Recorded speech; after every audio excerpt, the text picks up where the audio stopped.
stride closer to the title for Arsenal. The game won in the first half, 2 for GYOKERES, 1 for the outstanding Saka. 6 points clear, 3 to play. City with 2 games in hand. Beautifully balanced, as Arsenal were today.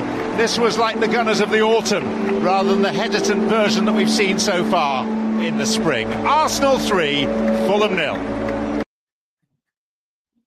Welcome along. That was the legendary voice of the one and only, I'm trying to remember his name for a second, John Champion, as he says, Arsenal have gone 6 points clear with 3 games to go. Of course, Manchester City do have 2 games in hand. Oh, wait.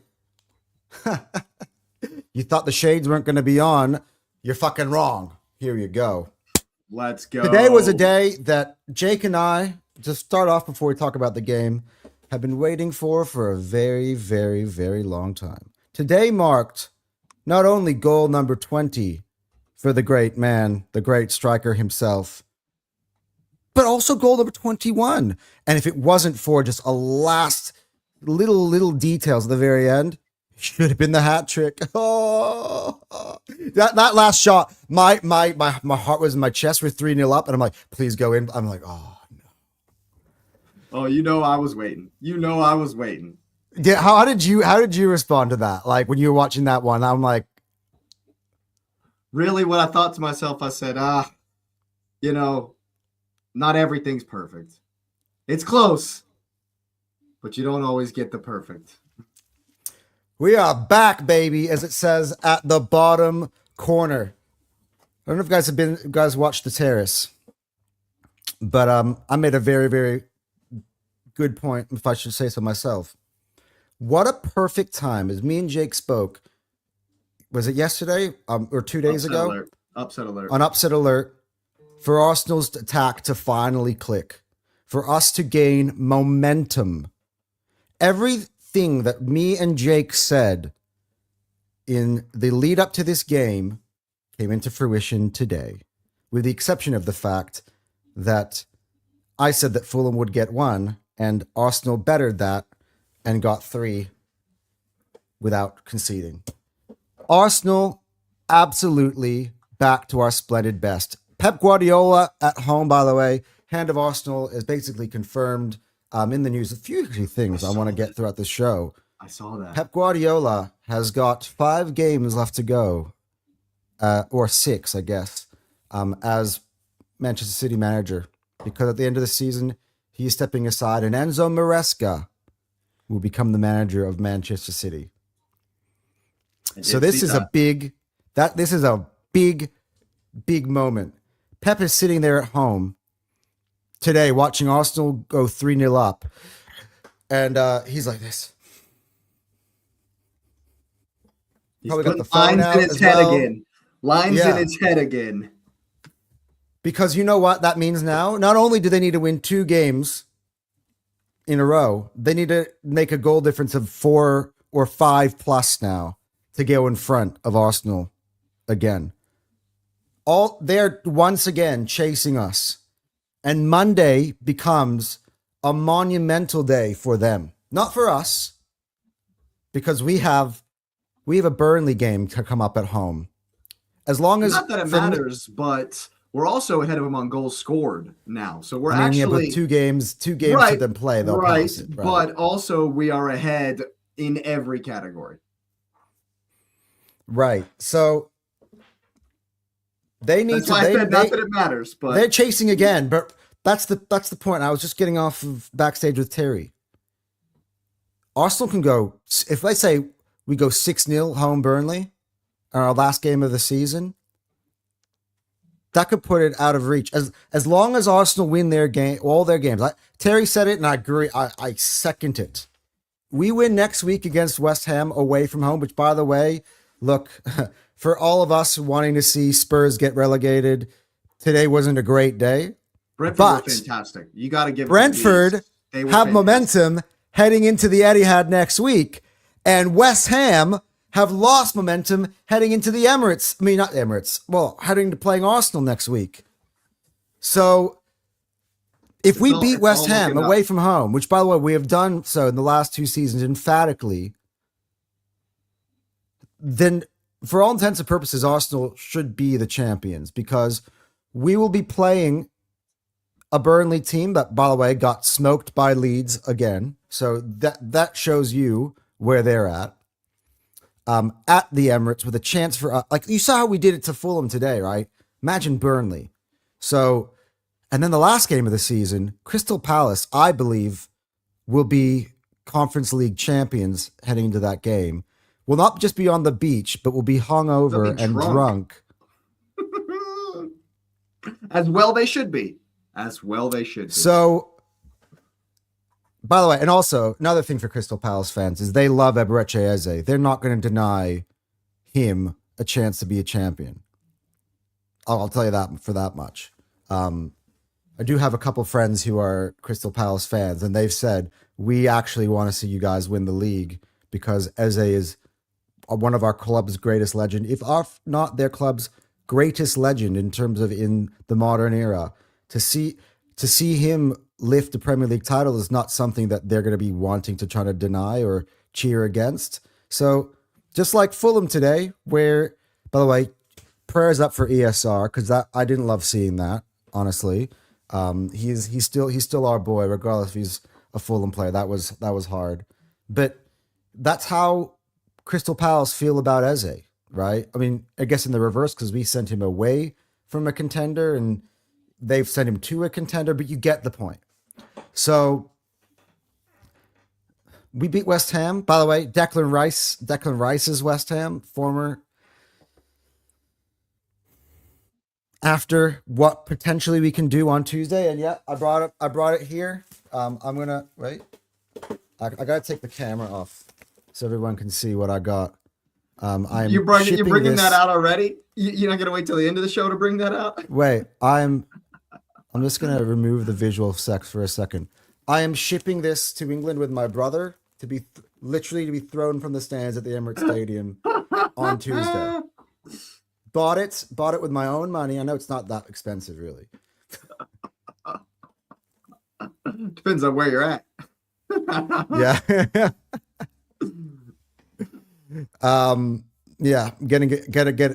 I told my brother I'll pay for the extra room in your luggage if it's necessary. I got you 24 rolls of toilet paper. Hand them out to your mates on the wherever you're sitting in the Emirates.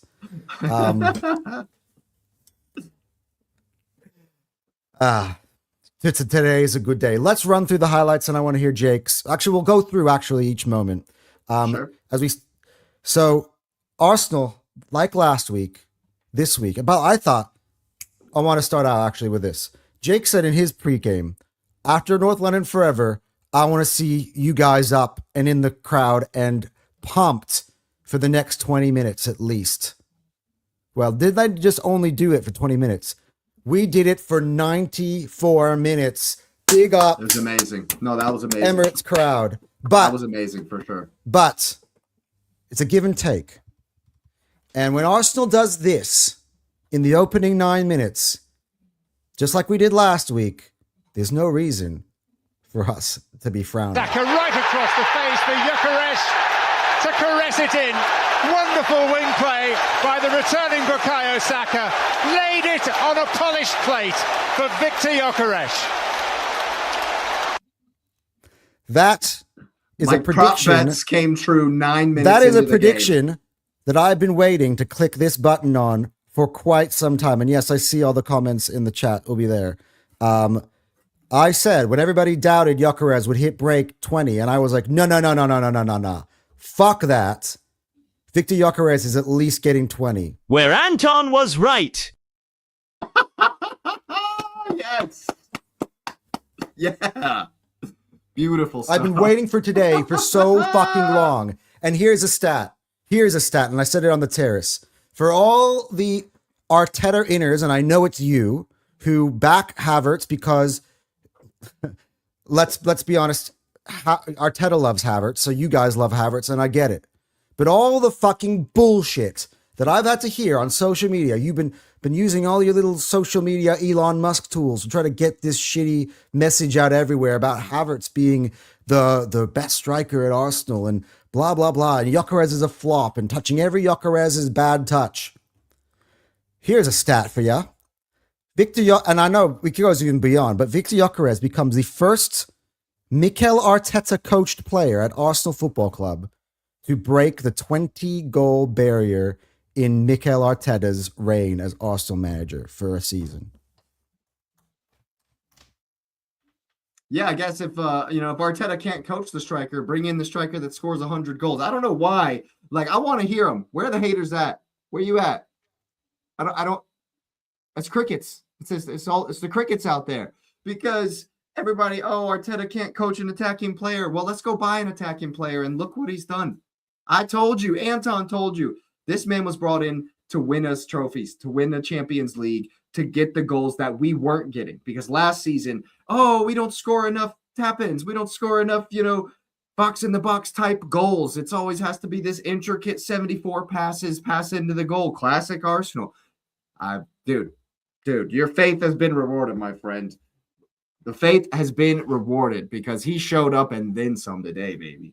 Oh, we'll get into that in a second. But go back to the historical facts. I'm going to go a little bit further back. He's the first Arsenal player to break the 20-goal barrier in his first season at Arsenal, for all those who call him a flop, since one of Arsenal's favorite sons, Alexis Sanchez, in 2014. There's a stat for you. And the first since Pierre-Emerick Aubameyang in 2019-20. Since Lil Yachty. To break the 20-goal barrier at all. So, are we going to shut up now? Are we going to be taking clips of his first touch, or what are we going to be doing? I can't hear you. I can't hear him. I can't hear him, Anton. Do you know how many goals Kai Havertz has in the Premier League? In the whole competitions. 25% of what Victor Gyökeres has. By the way, through 50 games, Victor Gyökeres at this point, we'll roll the highlights later on. Of course, we know what's going to come. That's 20 goals in 50 games. That's 2 goals for every 5 games he's played at Arsenal. JT, Lil Yachty is when Aubameyang had his hair in dreads. Those like really thin dreads that Aubameyang had. He looked like Lil Yachty. Oh my God, that's why I made that comment. Yeah. But by the way, another thing that me and Jake were saying the other day, and Victor Gyökeres is still very much involved in this in Arsenal second. But we said, what did we say about Bukayo Saka the other day on Upset Alert, Jake? I'll let you say. It's time for the star boy to become the star man. GYOKERES. Saka, really well found, as was the bottom corner. And the provider of the first goal becomes the scorer of the second. And Arsenal are flying high. Star Man is now your name because you have scored assisted and scored a huge goals that has reignited Arsenal this season in the title race. I told everybody when I was fucking upset and we were being shit, I was like, Bukayo, get off the fucking couch. Now, of course, information we had come out later on, I took it back a little bit, but this is why. There were so many, by the way, I want to get back to it because there's so many of you clowns, not you, my lovely Fire Them Cannons viewers. I'm talking to people beyond us who said, hey, you know what? I think Noni Madueke actually is better than Bukayo Saka this season. Remember that? Well, Arteta gave you 45 minutes of Saka and 45 minutes of Madueke today to shut you up. Dude, by the way, for all of those who saying you don't need to say more than that. It speaks for itself.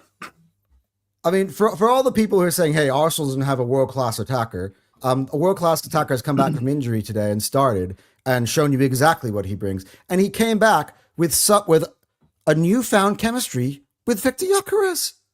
I thought that he could only play with Havertz. Wrong I will again. say this. I will say this for his first goal. I've seen a lot of people saying, "Oh, he had Anthony Robinson on toast." It was actually Raul Jimenez. He was Castan. It was Raul Jimenez that he sat on the ground for the first goal. Yeah. But still, you know. We'll take it. Yeah, Starman gave you 45 of his best minutes the whole season, by the way. Like the whole year.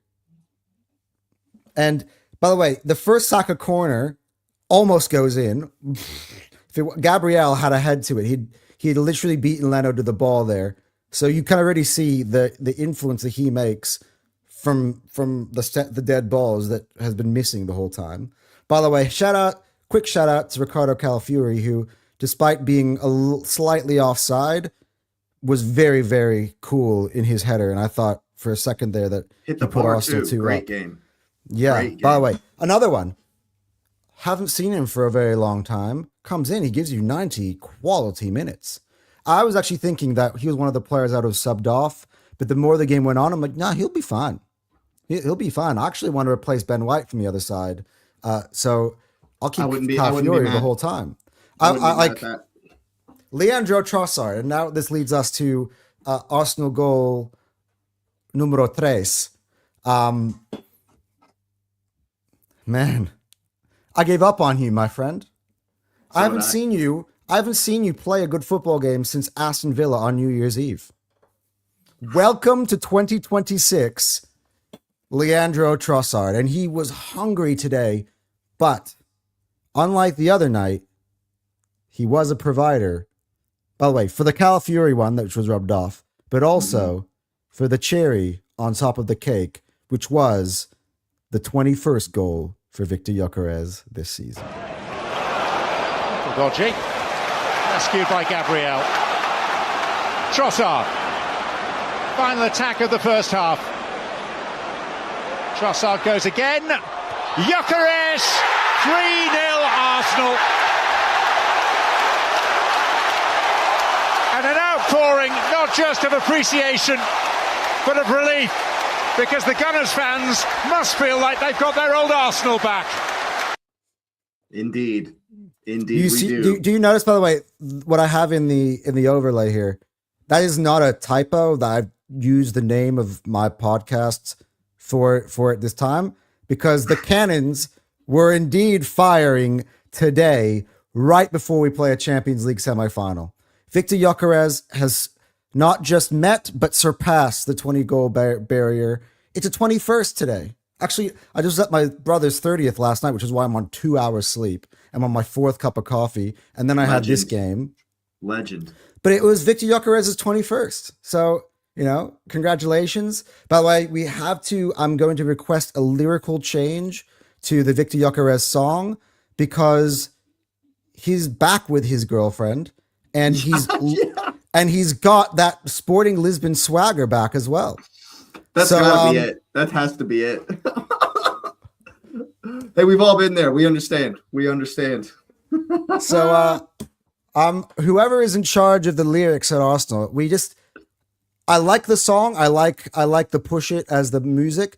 Let's kind of just adjust the lyrics slightly, just to fit the reality of today. Let's get into some of your comments on the by the way, JT, if you're in the building, me and Jake have not forgotten about you. I'm going to look. Actually, I haven't looked at the comments yet. He's already asked. Okay, good. Yeah. The link is coming your way, brother. We promised you, and anybody else who, by the way, wants to come on and have their say, you will get your chance to have your say today, because more the merrier. That is the attitude I like. We like to breed confidence into people. We like to elevate all of you guys. All you guys have a chance.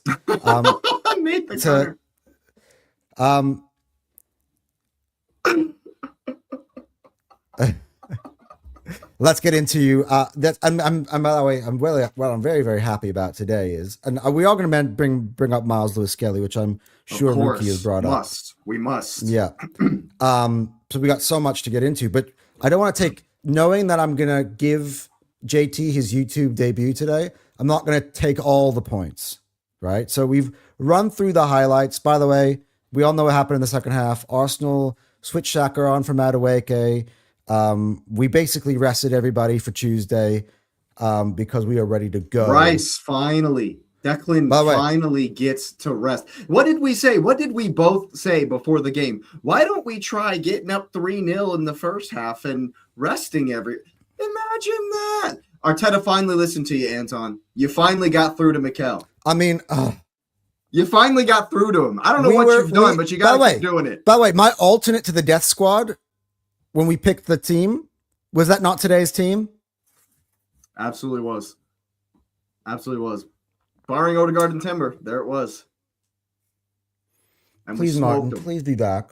And we absolutely smoked. By the way, this is as close to the death squad as you're going to get. Can you imagine when you got Martin back and I could put Eze out on that left-hand side? And Timber in the absolute black hole that is Ben White? Bro.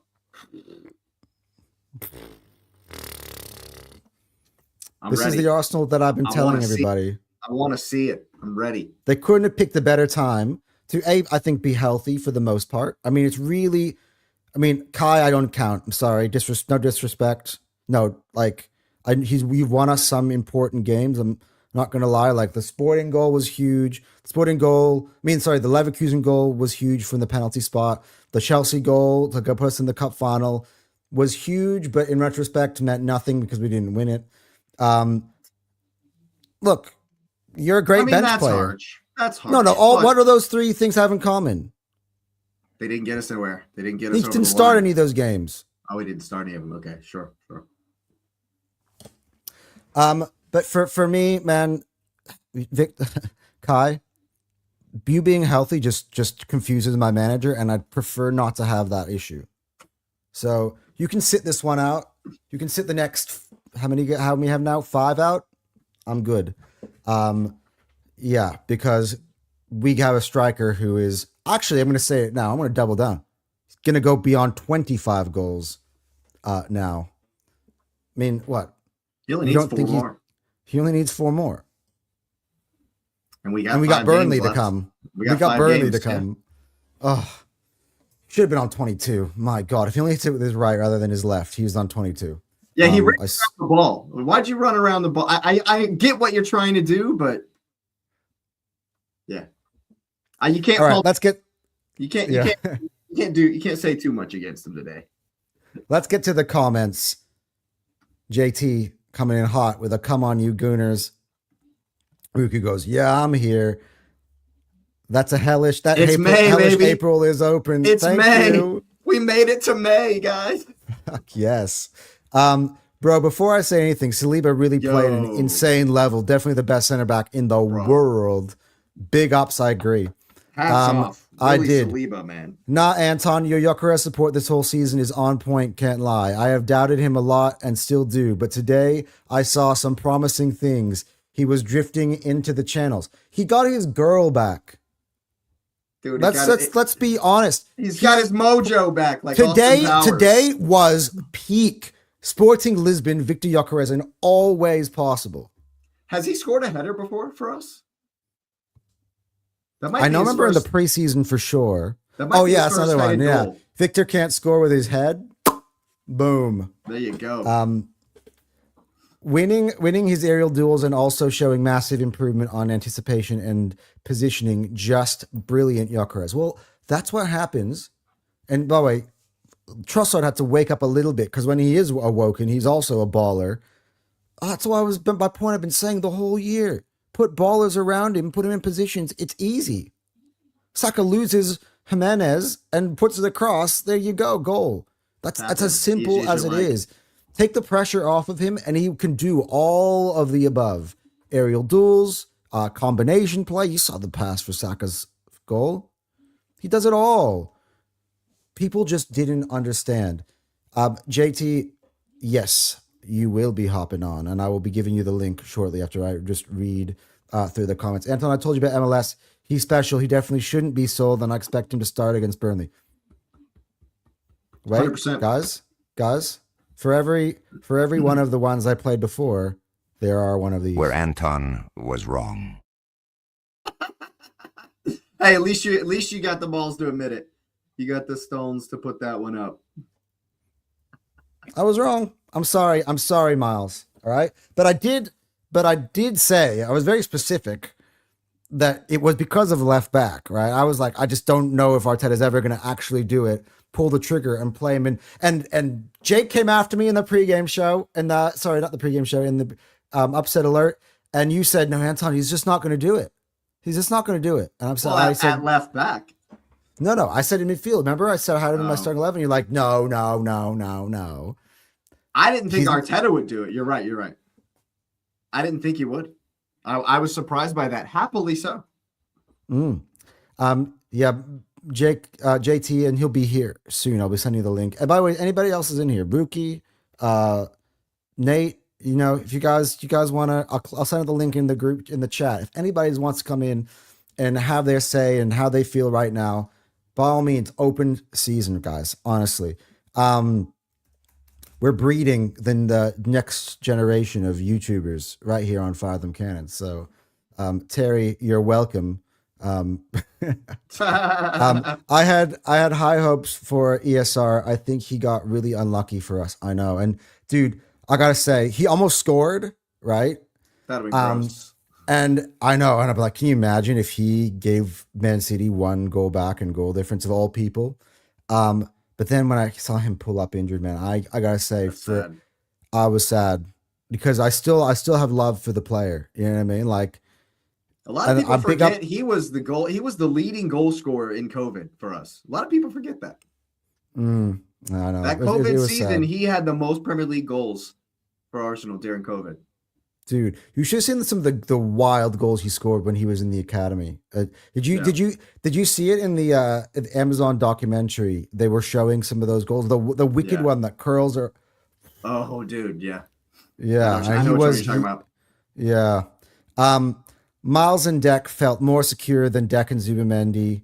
But anyway, I love Zubimendi, got some rest. Hopefully he'll be ready for Atletico. Yeah, Zubi will start in Atletico. Look, the thing is, it's interesting because I don't know if Fulham have quite the weapons in attack or in midfield. Like, first of all, Sander Berger was out too. Sander Berger was a massive miss, right? So we don't necessarily know.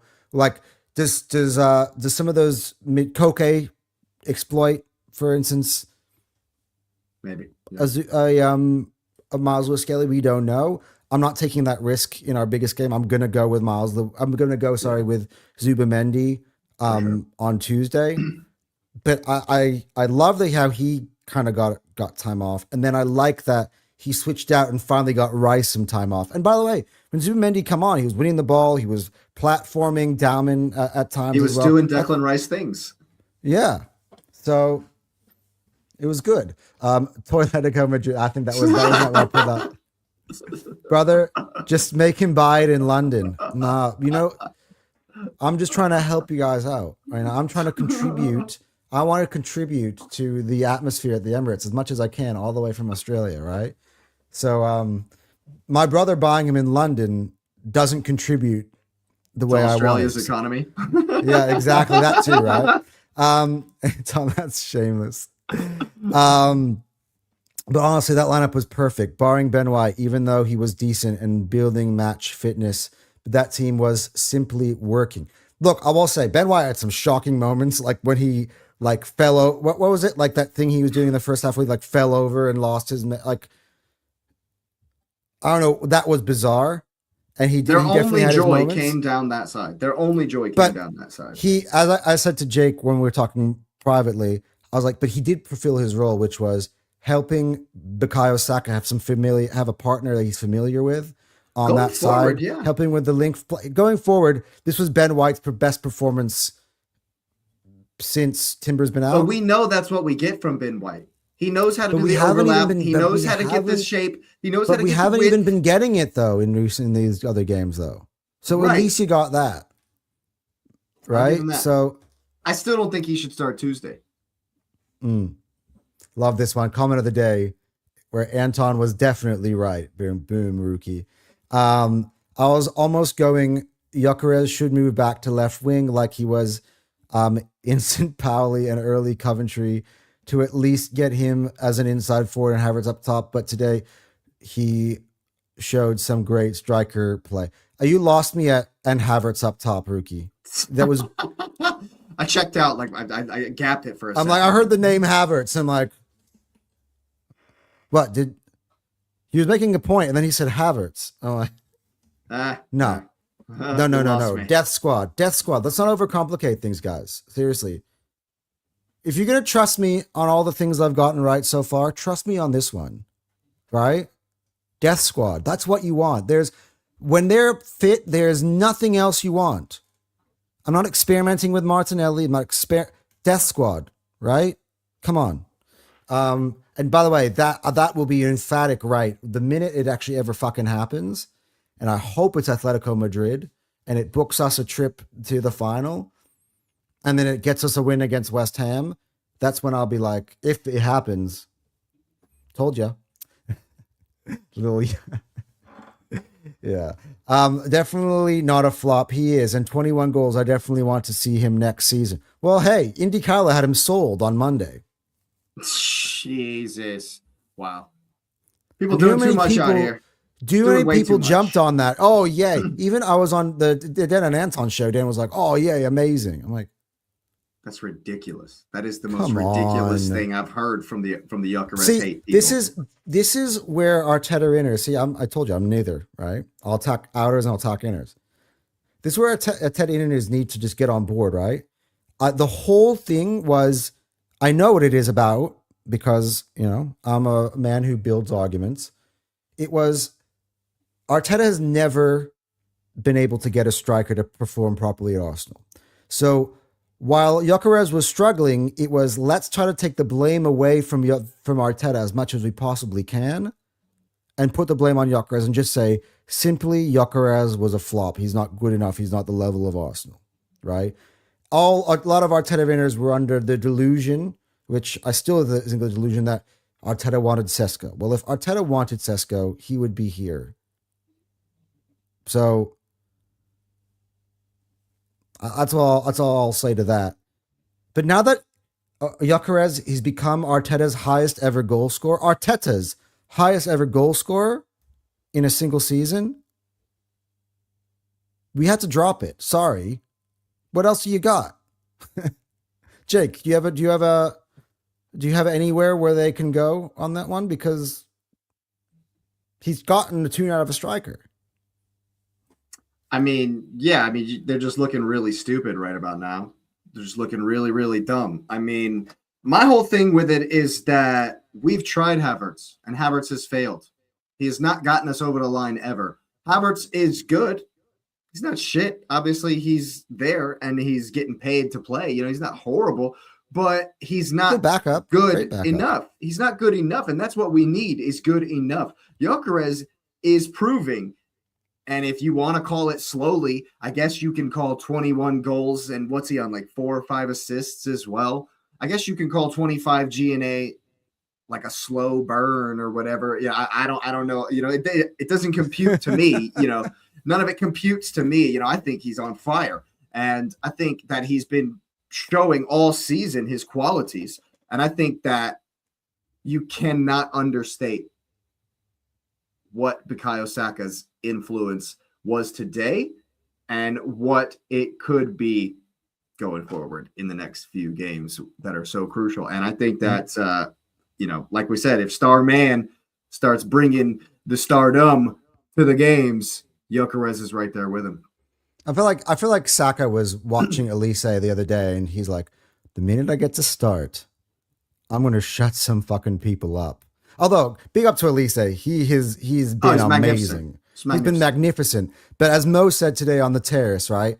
A lot of these players at PSG, at Bayern, they don't have to play the grueling schedule that a Premier League player does, which is why you have to kind of just give Saka his due credit. Like if Saka was playing in the Bundesliga, if he was playing in PSG's team, dude would be on 30 goals a season.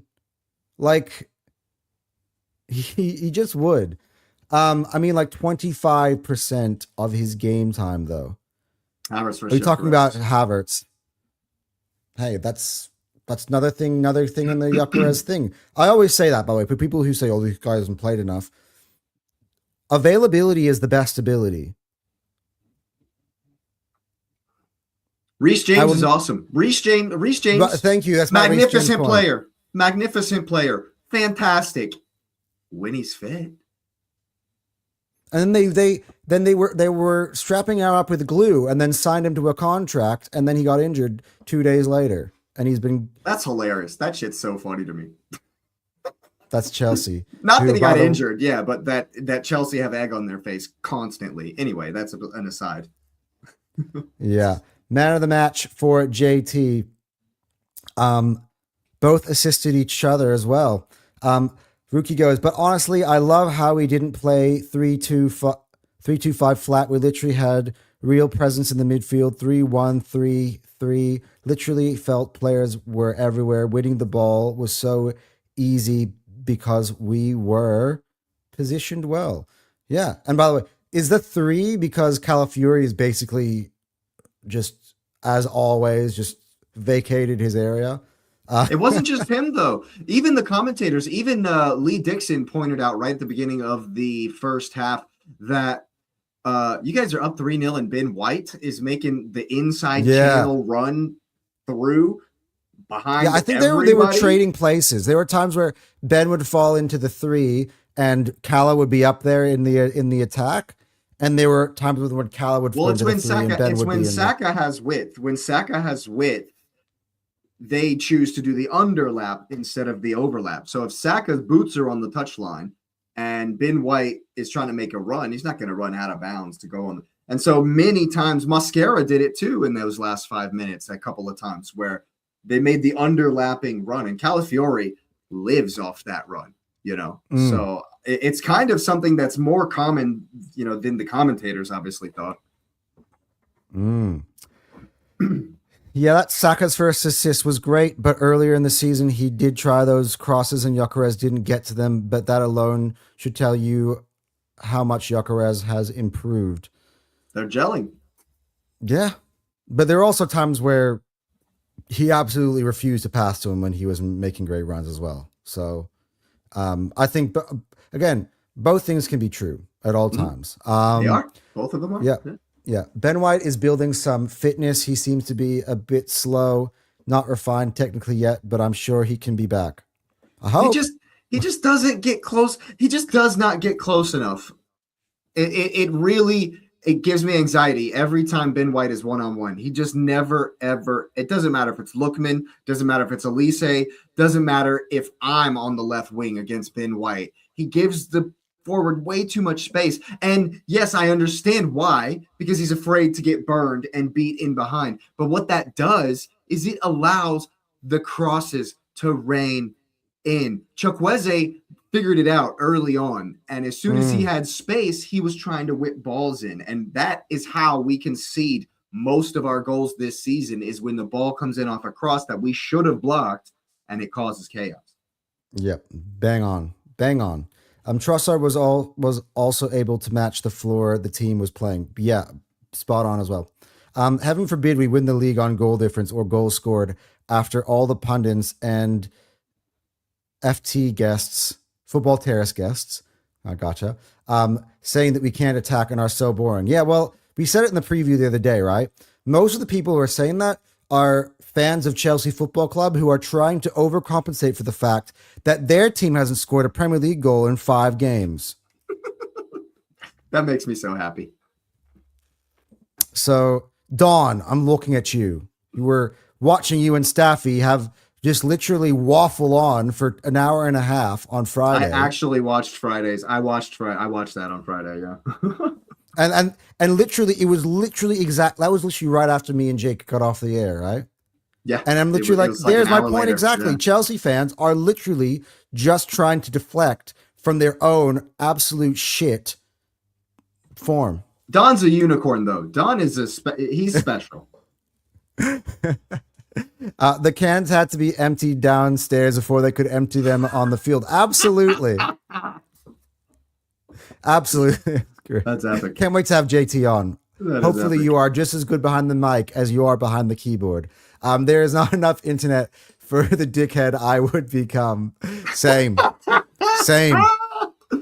I mean, honestly, Nate, I would rather win by 7 points than 7 goal difference. But at the same time, guys, let's stay grounded. We have to be perfect. Oh, we've known that though, Anton. We've known you know what I mean? But today was huge. Today was it's just I was talking about all we needed Arsenal to do was build momentum. It's all about momentum. And it's not necessarily how you start or even how it's like in the middle, it's how you finish. That's why Pep teams have been so ruthless over the years, because they finish well. Pep teams, it's on you now. You guys play the next 2 Premier League games. So, and by the way, it's an Everton team who is miserly. Going to be very, very, very hard to play against tomorrow. And a Brentford team that is, where are they now in the Premier League after finally winning? Brighton for the lost. first time in 7 games. Brighton lost today, so they're 6th. And that Brighton Newcastle game was fantastic. I gasped Brighton up so much. For all the people saying that Premier League is boring and that this is a terrible league or whatever, go watch that game. That game was fantastic. Yeah, I was taking my power nap during that game. I only saw the scores. I haven't even seen any of the goals. Newcastle got that 3rd goal in the 94th minute or something. It was close the whole time. Love the Eze and Trossard combinations as well. It was smooth football, and Calfier was if you are not entertained by watching the Arsenal today, then you don't like football. Like Arsenal derangement syndrome. That's all it is. MLS was everything I thought he would be. Same. I mean, in terms of, that's why I called for him to play in the midfield. As much as I wrote him off as an Arsenal player at left back, I did say in the pregame show that I wanted him to start in midfield for this reason. Amazing. Actually amazing. It opens up doors that Arsenal can now go down. You know what it does? Now I know that MLS can do this, and we've seen it. Remember, we've always said you just haven't seen it. It means we can rotate, as we did today, our midfield too. The biggest thing that Miles Lewis-Skelly performance does for me, not for me, but the biggest thing that it did was finally Arteta trusted him in a massive game in the middle of the park. Why haven't we seen Zubimendi get rest at all this season? Because he clearly didn't trust anyone to do that role. Finally, you take a tiny little risk and give him an opportunity, and he shines like a diamond. And so he's proven to Arteta, the most important of all of these Arsenal fans out here, that he can do it. Well done. Boom. I cannot wait to get into the match ratings, and we'll do it with JT as well. I'll let JT also get involved in the match ratings when we get there, because I'm excited. We had a lot of scores below the number 5 in recent weeks, and it's going to be good to actually have to do that show, to that portion of the game, the segment today. Yeah. JT, all good boys. I won't be hogging the mic too much. I will try to add the conversation so the dynamic keeps pumping. I have full belief in you, man. I have full belief in you, and that's why I've given you the stage, and it'll be coming in a few minutes after I'm done with everyone's comments here, and then we'll get to that part. And I'll give you a chance for all the guys who are making comments to actually use your mouths behind the camera. It's not just JT. I love Zubimendi and MLS pivot. If they had Odegaard as well, it would definitely keep ball better. And also with Trossard and Saka, I love it. Will definitely be technically superior. Do you know what MLS has done which impressed me and should impress Arteta? Against Newcastle, he combined well with Odegaard. Against today, he combined well with Rice, and he combined well with Zubimendi. So he shows he's got good chemistry with every midfield player. Eze as well in both games. So, well, not Eze in that game. Eze today, because Eze came off, right? Right. But that's good. That's exactly what the managers want to see. He did once. Fact. We've been literally playing GYOKERES with inefficient players like Madueke and Martinelli. That was my thing about the creators, right? Yeah, well, maybe there you go. Rookie, MLS definitely high level, and Anton, I think in one area is the quality as well. Next season will be great. Yeah, look, I did say when that came in that we put him on loan, that would be a mistake. And if we were not to go ahead to win the league, I think Arteta will go back and be like, what the fuck did I say? Eeks Nwaneri on loan. Like, yeah, no doubt. Next generation's mate, I'm almost dead. Well, excluding you then, Nate, we were not you. Yeah, you know, only bad thing today was Gabriel Jesus. Definitely. I asked, hey, can you tell the people the question I asked you at the end of the game? Which one? The one about Jesus. I'd have to go back and look, man. I was so pumped. I was so like my head was gone at the end of the game. I think it was something about how it shows. It totally shows what happens when he comes in, or is he? No. Which one are you talking about? I'll go back. Yeah, I will go go. I find went it. to Here, I can look for it as well. Is Jesus capable of staying onside onside like at all? No. Yeah. Yep. Now I remember that one. By the way, and no. The answer is no. No, he wasn't. Oh, come on, man. Like, how many? By the way, the Chelsea, we would have won 4-2 away at the Bridge in that first leg had he been able to stay onside. Remember, because he won a penalty? Yeah. There are a few of those times this year. I'm like, I think he had one against Kairat he also got, and he was offside for that too. Like, honestly, it's just more fuel for the Gyökeres flame because I know, right? Because people trying to at one point was using Jesus as the look at the contrast. And by the way, the commentator pointed it out. By the way, that Gyökeres has got this ability to read the center backs and know exactly when to make those runs. It was Graham Lassell, by the way, who is an asshole, really, and he hates Arsenal. And his commentary is so anti-Arsenal, like all the time. And even he was glazing Victor Gyökeres. Yeah, finally. Where are all the Arsenal haters? I love Jack Swagger. He's one of your boys, yeah? Where are all the Arsenal haters? If we lost, there would have been 10 channels talking about how we suck today. Crickets. Oh, if we had lost, everybody would be coming for us because that would have been it. They would have gotten their way. Damon looked promising today.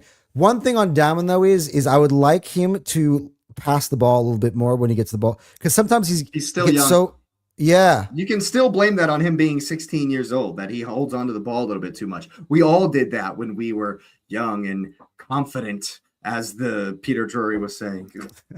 JT go, Anson saving Australia's GDP one roll at a time.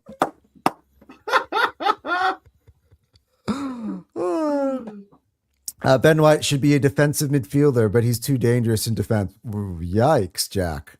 I don't know about all I know that. we see Miles Skelly had been midfield, but maybe. I don't know. Calafiori, by the way, could be a great defensive midfielder. Don't give Arteta ideas, man. Don't give Arteta ideas. I really struggle with having to put Havertz there. I mean, no, but Calafiori would work there though. On the he would be good. No, Ben White wouldn't. That's what I'm saying. Yeah. Don't put that in his ear. With White, it was a fitness thing. I think with White, it's I hope. I'm not going to rebut. I just hope he comes. I hope, like, we know he's got it, but his defending it makes me nervous always. Yeah. Havertz definitely great in the air and comfortable in midfield positions and can physically compete. So I definitely think he can play a part in the run-in. Yeah, again. Look, he's in the squad, so we support him, and yes, he can play a part in the run-in. He just shouldn't be the guy we're relying on. We bought Victor to be the guy. That's who we should rely on. We bought him for that reason. So and one thing I'll say Havertz will be good in is if say we're chasing a goal and hopefully we're not chasing goals, chuck him up front with Victor Gyökeres and play like a 4-4-2. Yes. So make sure that you've got an Odegaard or something as one of your midfielders. Oh, not without Eze. Not without Eze or Odegaard behind him. Definitely not. Yeah. That's the whole problem, right? When he plays, no one gets close enough to Havertz. And if he's in the midfield, he doesn't get close enough to whoever's up top. That's the whole problem. Yeah. Big up, Jack. Later, Jack. Thank you so much. By the way, Luke, you did comment, by the way, I saw your comment on our upset alert, right? About the randomness of when we come up. That actually show, by the way, is generally pre-recorded. We actually put it as a live. That was the a first surprise. ever live one. Yeah. But I am going to say, starting from next year, we are going to schedule all of our shows. They're going to come on exactly on time. And we had it earlier this year when I had Cal. I've had so many last-minute switches where this channel has changed sometimes I'm position not so around. many times. Yeah. And it's harder. Next year, after we've finished this debut season, we're going to schedule lives. Like it'll be there days ahead, and you'll know exactly every single time we'll come on at the exact same time. We're Get just that kind of notification bell on, man. Get that notification bell on. Yeah, for now it's on the notification bell. It's a bit more spontaneous. Right down there. And by the way, the Anton and Dan show should be now. Me and Dan have discussed locked in for 12 p.m. UK time every Tuesday. Depends if Dan is on time or not, but just if he's still sleeping. Havertz, definitely a great profile. Problem this year was simply his physical failures, but he definitely can play a star. Rookie, I'm going to say this, and I've said it before. He's actually got a point, though. He does have a point. The first Havertz injury, because when we saw him in preseason and against Man United, he looked like he had bulked up. He looked like he was getting, the little bit more of that press resistance and being able to hang on to the ball. But then that first injury, man. Yeah. Look, if we can get Julian Alvarez this summer, I was saying, again, there's some people who are saying, let's sell GYOKERES so we can get in Julian Alvarez. Give me both. By the way, you're having two similar profiles because Alvarez needs to have, as Ruki pointed out before, a bigger striker next to him to kind of play off of. Look what he does with Sorloth. For me, Havertz, the thing with Havertz is, by the way, his availability is just not there. If I have a fit Alvarez and a fit GYOKERES for most of next season, if we do indeed move on to get Victor Alvarez, that bodes well. That means I don't need to start GYOKERES in every single game. It's sort of like Calafiori and Hincapié, which is like horses for courses. And I'm happy either way. I'm not going to be, if I got Julian Alvarez my team, I'm not going to be so much in defense of Victor GYOKERES next season because I know that either one of those options will do me well. So, like, you know what I mean? I think it's a different, but like the Havertz thing is just, for me, driven me crazy. Like, we wanted a striker because Havertz isn't good as a striker, or, you know what I mean? Like, he's not, just wasn't enough. Havertz literally everything Arteta wants a striker to be. Goals as well, of course. GYOKERES is starting to do all definitely impressed me today. His overall play. Well, if that's what Arteta wants, I disagree with Arteta. That's all I say. Same. Anton, you keep saying Death Squad is that player you want to sell. If so, can I know the player? No. Rookie, you're confused. The Death Squad is the best team we have, is what he's saying. As in death to other people. It's a Star. I think it's from Star Wars. No, something. It's from a movie of some sort of sci-fi movie. It was anyway. Basically, it's like the team that I send out to obliterate my opponents. That's the idea of death squad. Not death to Arsenal, death to our opponents. Atletico, West Ham, whatever. You know what I mean? Man City, especially. But yeah. Facts. I am just being fair to Havertz. I don't rate him at all, fitness or not. Same. Same. JT, you even give me more reason to drop you the link. Hi, buddy. No Saka, no party. Boom. Looks that way. Nice to see you with a smile. I know. Big up, SC. Even last week, I was backpedaling against your boy Espino coming in here, giving me shit for like 70 comments, and I'm like, yeah, where's Espino today? That guy's wild. He's wild. Yeah. Crickets. Where you at? Yeah. Oh man. For me, it will be Ben White, Trossard, Jesus, Norgard, Martinelli, Reece Nelson, Madueke. I am not sure on Fabio Vieira yet. He has been at HSV. Fabio Vieira has been great at Hamburg this year, so I think they're gonna. Don't even, bro. No. Don't even bring me. No. Fabio Vieira, nah. No. That's not a thing. By the way, Fabio Vieira, that's an Edu thing. That's why I wanted Edu out. He brought players like that to our football club. We want to move forward, not backwards. Yeah. Yeah, the underlapping deep runs on both wings, definitely a great adjustment for them being positioned in the half space. Bang on. I love the way you analyze the game in general as a fan. Oh, thanks, Jeff. Thanks, Jeff. And by the way, I hope you're liking and subscribing. Yeah, look, I love to hear that feedback. And I do feel like I've gotten better at my craft as the years gone on. It's not easy. Trust me, it's not easy. Especially when we go live here. Anton, I definitely love GYOKERES today. Saka had a great XA today. Literally his chance creation level of last season, 0.85 was today very high. Yeah, amazing. Bro, even the championship last match of the season was epic. All teams playing at once and like 6 teams fighting goal for goal to make the playoffs. Nice. With that MLS performance, I might slow down on Asana Drago. They are the same profile, just Drago is bigger, although his injury issues this season has slowed him down. By the way, rookie. I want to get onto the hand of Arsenal for a second because, by the way, when he drops names, I've almost put him in Arsenal shirts already. So welcome to Arsenal, Tino Livramento. And who is the guy at Ajax? Who's the guy at Ajax? I forgot his name. Sure. The left winger, he wears number 11. Wait, I think I have him. Ajax have plummeted down the table this season. Is it Goats? Something like Goat? I have not paid too much attention to them, to be honest. Yeah, no, dude's a baller. Apparently, Arsenal is very serious about signing him as well. Which I imagine he's like the Leandro Trossard replacement. So, but Rookie, let me know about the guy from Ajax.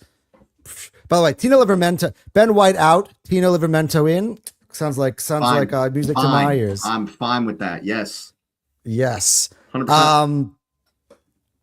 Rather, I would love to see Mamadou Sangare from Lens. He is a power and midfield engine of that Lens team competing with PSG. Actually, I do like it. Of course, Rookie knows. Of course, Rookie's got it. Of course, Rookie's got it. Yeah, definitely needs and the randomness definitely be there next season. Boom. Anton, please no, don't tell me you also in the Alvarez train. No, we don't, dude. Rookie, I'm gonna hardly disagree. Alvarez is fucking amazing. I hope we won't be playing more than 35 mil for Livramento injury issues and I'd rather focus on other signings first. Well, I think that's kind of where it's coming to play because I think his value has dropped.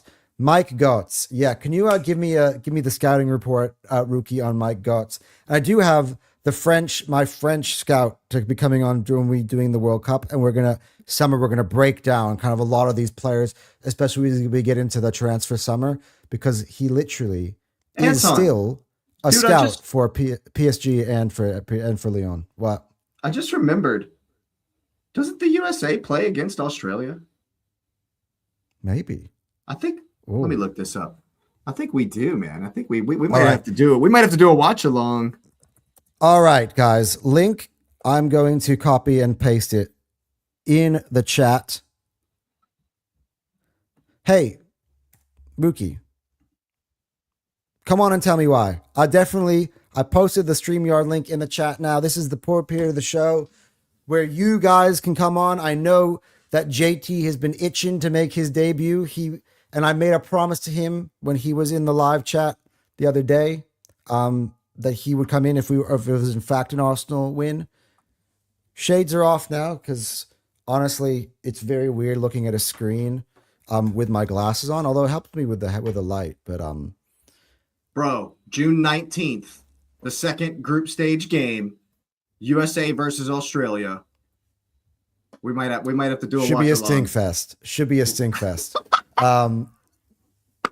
Hey, USA, by the way, USA, according to Nick Wright, has got 4 or 5 of the top most influential players in the World Cup. So, I don't know who Nick Wright is, but can I get your guy's number? Because you smoking the good. That's all I'm saying. I mean, all maybe right, Christian Pulisic? Maybe? No. Okay, there you go. So, yeah. Dude, Raul Jimenez is going to have more impact at the World Cup than any player on the U.S. team. Sorry, bro. I tend to, and I'm with you. American. I'm American, the biggest American USA myself. team, dude. I'm a huge Team USA fan. Obviously, some of my greatest football memories, soccer memories, I should say, because we're talking about Team USA. Some of those are my favorite memories. Landon Donovan in 2010 versus Algeria. I lost my mind. Don't get me wrong. I absolutely love U.S. soccer, but by the way, Robinson, I'm a realist. Robinson, who played today for Fulham, was not even on the list. They had the guy from Palace. He'll be there. No, he'll be there. But he is more influential. Hey, don't be hating on Chris Richards now. He's decent. He's all right. He's okay. Right. We're talking about Team USA here. We're not talking about Brazil. We're talking about America. All right, before we bring JT on, right? And it's good to put a face to the name, right? Rookie has given us the breakdown on Mike Götze. On Mika Götze, yeah. Micah Götze, literally Eredivisie Player of the Year, has the most goal contributions in the Eredivisie. A great player, very technical dribbler. My only problem is he hates contact. Look, that will fix itself playing for Mikel Arteta. Yeah, if you play in the Prem, you play in the Prem, you're going to learn real quick. Yeah. All right. Without further ado, another big Victor Gyökeres fan, because until he changed it to Mo, it was Bane on his profile picture. Yes, it was. He's been one of my most loyal viewers, and we told him for ages. He's been on my channel a bunch too, and I appreciate that. Yeah, we told him for ages, JT, get yourself a mic and come on. And without further ado, he has now finally done it, and he is here on the Fire Them Cannons postgame show. My boy, JT, welcome aboard. Big up boys. What's up? Can you hear me? Nice to finally meet you. Yeah, I can hear you. Yeah, Perfect. good to put a face to the name. JT, I got a question for you. How are you feeling? Because I know you're a very balanced fan. I can see from all the comments that you kind of post in. Sometimes days you're feeling good. Some days you're not feeling too good. How are you feeling today on the 2nd of May, 2026? Well, I'm very confident right now because this was the game. This was the game, the decider of the end of the season. The congested fixtures are ending. And for us, and City is waiting the hardest part of the season for them. Matches every 3 days until the end of the season. So it's on them. We done our job, the hardest part, and let's fucking get this. Yeah. I love your accent, man. Where are you from? Slovakia. Oh, Slovakia. Nice. I do have to say, I that's the worst jersey of all time, man. Like the snot rag. Really? I hate that jersey, man. I hate it so much. It's my favorite jersey, by the way. Hey, fair enough. To each his own. I cannot stand the snot rag, man. That's man. The blue collar workers, No, I understand the map. I know what it is. Yeah. It's like the map of the North London area around the stadium. I understood what it was. Oh God. And they wore it. They actually wore that. The only time I've ever gotten to see Arsenal live was the MLS All-Star game in DC. Mine's Lewis Kelly All-Star game. Yeah. Yeah. Havertz's first game with the skills. I was like 30 yards from the skills competition when oh my God, bro. Chelsea fans are having a field day that day. He didn't even kick the ball yet for Arsenal. God, man. Oh my God. Chelsea fans had a field day today, hate watching, and in the end, it's very bad. Yeah. Chelsea fans the other day were, I can tell you in the Football Terrace group chat, were messaging more than anybody else in an Atletico Madrid game where they were telling me that Ben White, that was a penalty, even though I was saying, hey, came off of his foot first. No, what are you talking about? By UEFA rules, it's a penalty. Eze dived today. Actually, by UEFA rules, it wasn't a penalty, but that's a whole nother thing. Yeah, right. Correct. Thank you. Nothing.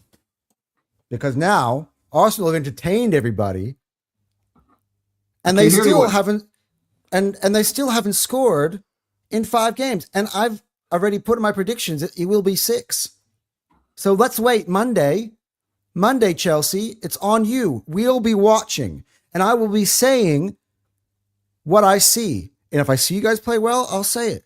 But if you fail to score for a 6th consecutive game There's Forest, no. they're gonna play the scrubs and still beat you. Come on. They're gonna rest for their second leg, and they're still gonna beat Chelsea. I'm excited. JT, because this is the first time you've been on, I always do this. I do this for every single person that's come on to Fire Them Cans for their debut. Tell us your story of how you become a Gooner. What made you fall in love with the football club? Bro, that's a long story.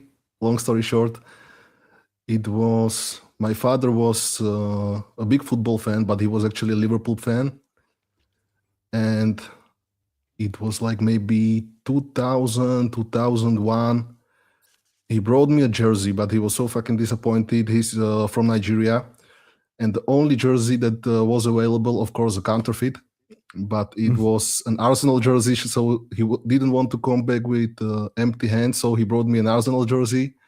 I started watching the boys, and I was like, damn, this is my team, Liverpool. Yeah, we were Love epic it. then. we were absolutely hey, epic then. We are epic now. Okay, this could be right. If we win our next 5 games now, or at 5, 5 left. Yes. it would be the greatest season in our club's history. Indeed it would. Despite all of the moaning from everybody.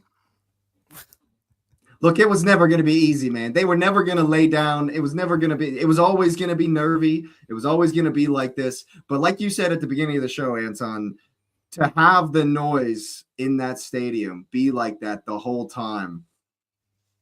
5 more times, or how many home games? Well, we got 2 more Twice. That's Two more one home thing games. That's Two one thing more I was home saying, games. guys.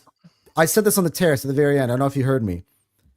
The next 2 games at the Emirates Stadium potentially could be, if things go in our right way, booking ourselves a final in the Champions League and lifting the Premier League trophy. Quite possibly lifting the title, yeah. We have 2 games at the Emirates left this season. Those 2 things could occur in our last 2 games at the Emirates. I mean, I think tomorrow, sadly, we will only get one of our dreams. Tottenham won't get relegated. And I think Aston Villa battles it, the classic Emery bottle, good evening and shit. And they will battle it against Spurs, keep them up, battle it against Forest, and then have to fight until the end of the season and give us the win at the Etihad. Are they You know playing what? at the Etihad? I would rather that. Honestly. I would actually rather that, to be honest. This is the difference between us and Spurs fans and Chelsea fans. If you told me today that Arsenal beat West Ham next week, but as a consequence it keeps Tottenham up in the Premier League, I'm taking it. Because I don't give a fuck about them. I want to win the Premier League. Unfortunately, you know what I mean? unfortunately, I don't think it's going to go down like that. Honestly, I think Villa are going to rest a lot. They're going to rest everybody because they're down, but they have an opportunity because they're at home. I think they're going to rest everyone, and I think Spurs. I think Spurs are going to stay up, man. I'm starting to accept it. I know. I was so close. I said they were 1 loss away, but given that West Ham got thrashed today, I'm just going to tell you guys ahead of the time. Nez and his tinfoil hat might have been true. He might have come true. He might have said it because he said it 3 weeks ago. He was like, the Premier League are not letting Spurs go down. And you know what I was saying? Me and KJ were having a massive debate a few hours ago. I'm not going to say last night because it's going to confuse the hell out of a bunch of people, but during the daytime for you. I was saying if Tottenham go down, he's like, oh, they'll come back up next year. I'm like, I don't think so. I think if Tottenham go down, you're not going to see them for at least 4 or 5 years because that whole thing gets destroyed and they don't have the correct management to build it back up again properly from scratch. Did you see the West Ham game today? No, I was taking my power nap. Bro, they were robbed like 3 different challenges. The penalty was like so. West Ham should have had a penalty. The goal shouldn't have stood because there was a foul. So it looks like the Premier League are helping Spurs a little bit to stay up. But to be fair, they really robbed them a few times as well. So it's just the incompetence, I guess. Yeah, but look, it's looking a little fishy. Not gonna lie, but let's Brentford hold were our good, though. horses. Brentford were value for their win. Let's hold our horses. Hopefully Villa can smash Tottenham tomorrow, and potentially we can have our cake and eat it too. So the point about that is, though, that because Brighton lost today, it's still if Villa win, it's done. Champions League is set. So that's what puts us again. Yeah, the sixth place team can't. I'll repeat myself again, though, Jake. Right? Unless United smash Liverpool, then Liverpool can still be caught. I'm going to contradict myself about 30 seconds ago, right? To go back to our original premise, we're not Tottenham fans or Chelsea fans. If I could keep that little fish on the hook for Aston Villa all the way into the last day of the season, I would do that versus relegating Tottenham. 100%. 100%. I want Forest to win on the weekend.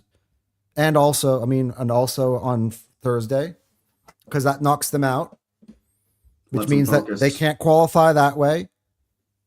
Also, I think if Spurs wins tomorrow, it really demoralizes West Ham, and I think they will crumble against us, and we can smash them like 3-4. Why not? If Spurs loses tomorrow, I think they still will have the belief and the fight in them. And the West Ham game could end up being the most difficult one left. Yeah, that could go either way, though, honestly, because if they lose, if Spurs win, then West Ham might be even more desperate. So that could go either way.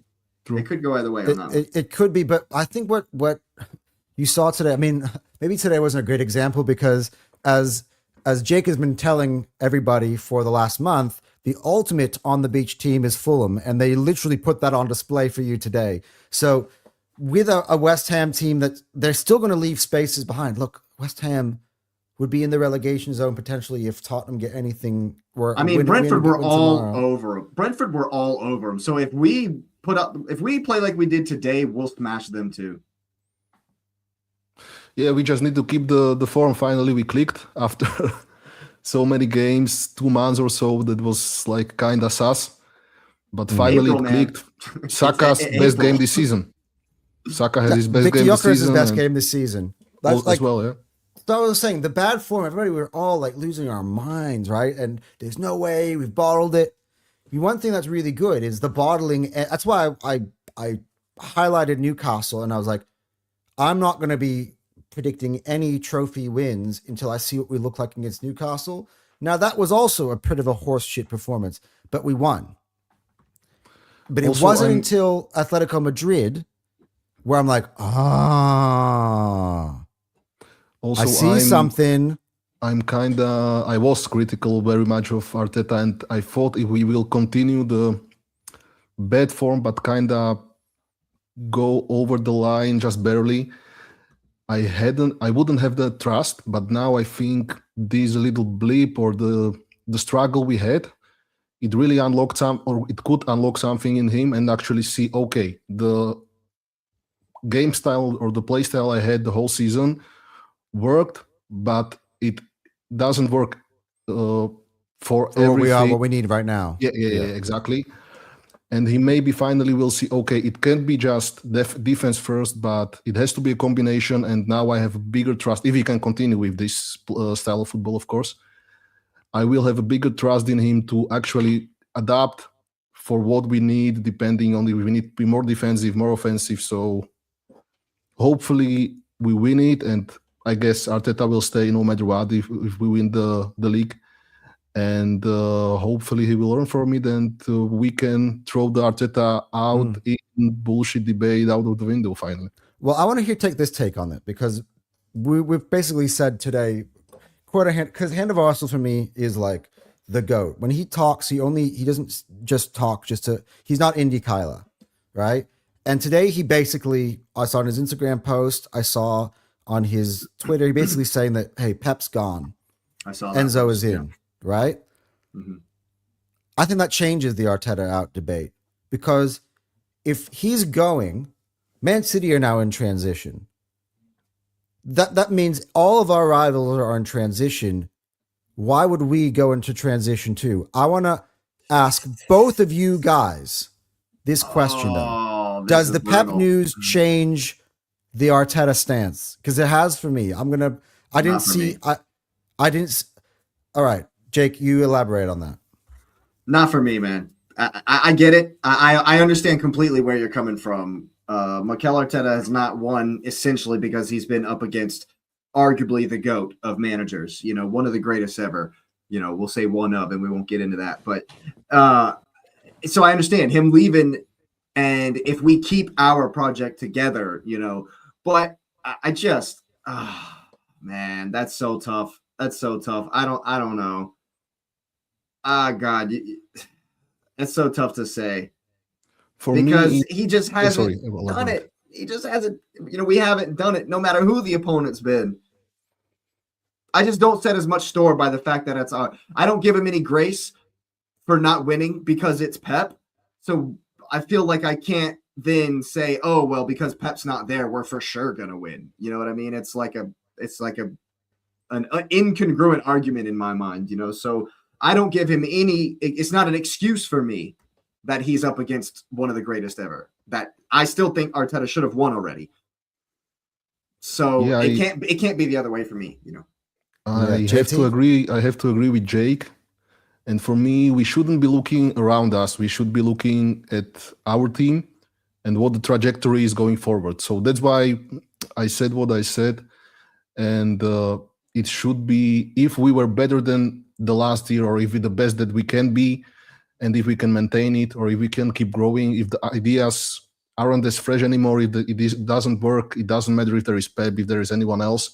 We have to keep the project moving, and maybe even if Arteta doesn't leave next year, maybe he leaves the year after, or, hard to say. I want to see progression, continual progression. And if I see this performance we saw today for the end of the season, and it will continue throughout the next season, I am willing to keep backing him, Yeah. Well, also, just one quick point. Have you heard, I don't know who said it, and if it's true, you can maybe correct me, but apparently some sources around Cesc Fabregas said that his dream is to coach Arsenal once. I heard that. Yep. Oh, look, Jake is a massive Cesc Fabregas fan, so I'll let actually Jake answer that question. But for me, I would love that. For me, it's like the way that Andrea Berta has built this team, which is kind of my premise for the Arteta. If he doesn't win anything, he should go at the start of the year. Is he's given him all the tools, so there's no excuses. If Arteta is to go, I need a manager who has experience of winning at the highest level. That's the only thing I'm trading him out for at this point. If I can get Luis Enrique, you know what's so funny? If I could get Pep, I mean, come on. Pep is leaving Man City. Come on, just he's apparently joining Stockport, I heard. Yeah. I mean, he went to their game instead of watching PSG Bayern. By the way, wouldn't that be the greatest? Wouldn't that be the greatest thing ever? By the way, if Pep all of a sudden was Arsenal's manager, that'd be awesome. Now he's gonna go to Wrexham. That would be Ryan Reynolds is gonna be like, hey. But Pep, I feel that Pep is the type of manager, when you watch his press conferences, that comments really get to him, and he wants to troll back the questions that he got asked. And I think the accusations for him that he can't be the best manager until he takes a team that isn't the best in the league and win with them, I could see him after City maybe taking on a challenge and try to prove the haters wrong. Well, if he really wants to go for it, if he really wants to go for that, go to Aberdeen and win the Scottish Premier League. You know, I could see. Beat Real Madrid in the Champions League. I know Spain are the defending European champions, but I could see if things don't go well for them in the World Cup, I wouldn't be surprised if he takes on Spain as the manager or some international duty, because if he would go on and win a World Cup. He said he doesn't want to coach Spain. People change their minds. I've you know what I mean? Like, it's, that's fine. For me, if I was him and I wanted to be known as the GOAT in my sport, I want to win. I've wanted an all domestic all club competition trophies possible, except for France. And to be honest, I don't think he's got much to That'd be prove if dumb. you go take on a Yeah. PSG, because it's not like, come on. Like, Now of if he course went would now win. if he went and coached Angers or Lens and won the French league, then Hey, bring some of those other teams, Marseille or Lyon, back to greatness. yeah. That would be something. But I'm thinking, go to win a World Cup or win a Euros, and now you're doing something that not even Sir Alex was able to do in his career, which is also deliver on an international level.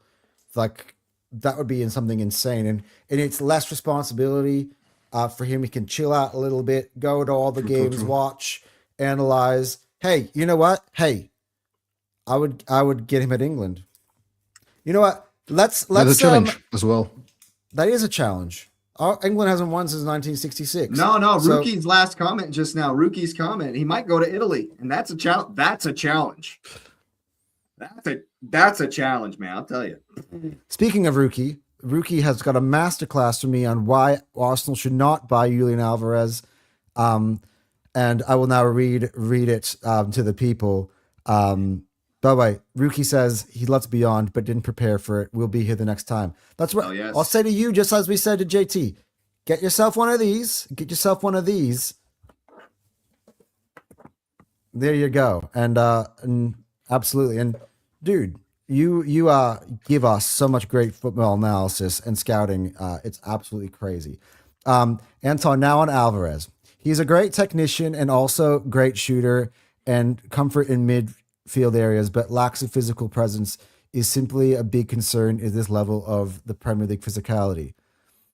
Hey, look, at least he admits what he's good at. It's good. It shows me that you're giving me a balance. Take it. But Alvarez knows the physicality of this league. That's what I'm saying. That's what I was going to say. Is that he's been a dealt Premier with League it. champion with Manchester City. And by the way, there was a time where Haaland, when they took us to the wire and they beat us 2 seasons ago, Haaland was actually out for a good portion of that season. So was KDB, and he filled in for both of them in those roles and was integral to them winning the title that season. Alvarez is a great passer, elite even, but it means if we have Alvarez as a striker, if we can't build up from the back, we can't simply go long. That's literally not a good plan, especially for Arsenal. See, this is where me and you differ, and Mama explained my kind of thing on Alvarez. Unlike Kai Havertz, I think that Alvarez could replace Odegaard and play in the 10 more effectively and play off Victor Gyökeres more effectively than Kai Havertz does. I think what Arteta or Arsenal does really good is we have so many players that can play on so many positions, and we basically have double the squad depth because of that, because so many of our players can interchangeably go from center back, left back, etc. And Alvarez is great because he can play false nine, he can play striker, left wing, right wing. I can see him be really the solution of all the injury problems we had with our front line recently. Yeah, it gives him a more incentive. That what you said right there, JT, is perfect because it gives him more incentive to come here. Why did he leave City? Because Haaland is always going to be in front of him. But if you come here, like what you just said, Arteta loves versatility. He can't get enough of versatility, So you have the opportunity. You could literally play at any of the front line, any position in our front line. For all intents and purposes, I believe next season, Trossard is going to be on. Martinelli is going to be gone. I think Havertz is going to be gone. Hopefully. So Jesus is going to be gone. So there is a multitude of different places that you can put him in. I assume it's like Micah Götze is in. Alvarez is in. Yeah, he's in. That's great. That's perfect. So, you already got Eze, you really got Saki, you got GYOKERES, you got Odegaard, who I once had on the out list. I think he stays. I do. Just because he is the club captain, he does kind of give you that element of control. And I think his future is more in the 8, kind of where seeing how Rice has been deployed now, putting him back in the 6, I think Odegaard can do that. What Miles Lewis-Skelly did today as well, very, very effectively and what Zubimendi did against Atletico very effectively. So you put Odegaard in there. That's why I think he's going to stay. But boys, I have to come in. Just a quick one. I don't really see Odegaard staying. Regardless of what you think about him as a player, we can disagree on that. But the injuries, man, it's like every game, every knock, he just can't keep fit. Look, that's fair. That's fair. Hey, JT, I love Odegaard, man. I love Odegaard, and when he's fit and firing and playing well, I think he is, integral to our success. Arteta thinks, and I've always believed that Arteta thinks our best attribute as a team is the way we press, and Odegaard leads that press so well. But you're 100% right. Like when the wind blows, there goes his knee. I mean, at the same time, though, you get Julian Alvarez in, you get a Micah Gotts in, you're going to have Ethan Wanieri back. Max Dowman has to have a spot in that team as well next year. So your attack is then essentially, I don't know, you guys can pick where you guys want to put them. Eze, Saka, Gyökeres, and then Alvarez, Gotts, Dowman, Ethan, Madueke. That sound good? Can we get rid of Madueke as well? Is that on the table? Please? Anyone? No? I just put Madueke in as a third stringer because next year, eventually Max Dowman will be 17? Oh, he'll be 17, right? So next year is his bench player season. By 18 is when I'm going to start to allow him to start more games. Let him run the Carabao Cup. Yeah, but the only issue is why I keep Nutty in there is when I say his bench player season, I mean like the whole year. So if I have a Madueke, I'd still start him because I'm trying to protect Max's trajectory and not kind of have the issues we're having now with Bukayo Saka later down like they're having, by the way, with Lamine Yamal. Like already, you know what I mean? And Anton, I have a question for you. If you had to choose, because it could be a possible scenario, keep Nwaneri and Madueke has to go, or you keep Nwaneri and keep Madueke and Nwaneri goes, because I don't see him staying. I'm keeping Ethan. There's a no-brainer. Keeping Ethan. I can see Nwaneri wanting to stay because the front line is just too crowded with Madueke. No, I'm keeping Ethan. Like you said, with Odegaard's injury record, and if for some reason we get a shock Odegaard exit this summer, he won't be needed in the front line. He'll be in the midfield. Yeah, maybe not. Yeah. So I think that's kind of the way I think Arsenal might be moving. And that's why I love the Hand of Arsenal, who is a friend of the show. He's a subscriber of Fire Them Cannons. And I trust him like hell. What? Who the fuck is he, by the way? He's like a secret Illuminati. You don't know. It could be a girl. One of the biggest. He's like Twitter the Illuminati of Arsenal. He knows everything. ITK. Never wrong. It's the ITK. That's what. That's all I know. Yeah, and I got Tino in my team next year, according to him. Yeah. Dude, he's got 100% record. He's got 100. He never told you that Rodrigo is coming to Arsenal. He's always said like, if Rodrigo were to leave Real Madrid, Arsenal was his first choice. Rodrigo chose to stay at Real Madrid, but he never said he's. Tino Livramento is a different story. Tino is probably going to be leaving Newcastle, and Arsenal very much are looking at him to play next season. Micah Gotts is somebody that Arsenal been looking at the whole year and plan to go after him in the summer. That's those different wordings than Rodrigo. So the Rodrigo is the one that he's mentioned that's never kind of materialized. Everything else has been 100% spot on. He told you about Mosquera about a day before Fabrizio did.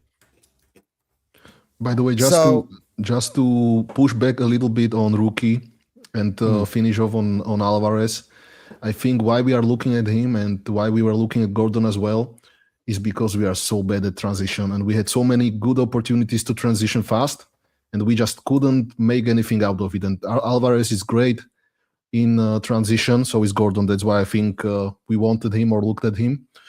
And one more thing that is a little bit slept on with Alvarez is his great link-up play. You know, we are missing, he can drop deeper, and we are missing the guy that can link up the play when all the other midfielders are occupied.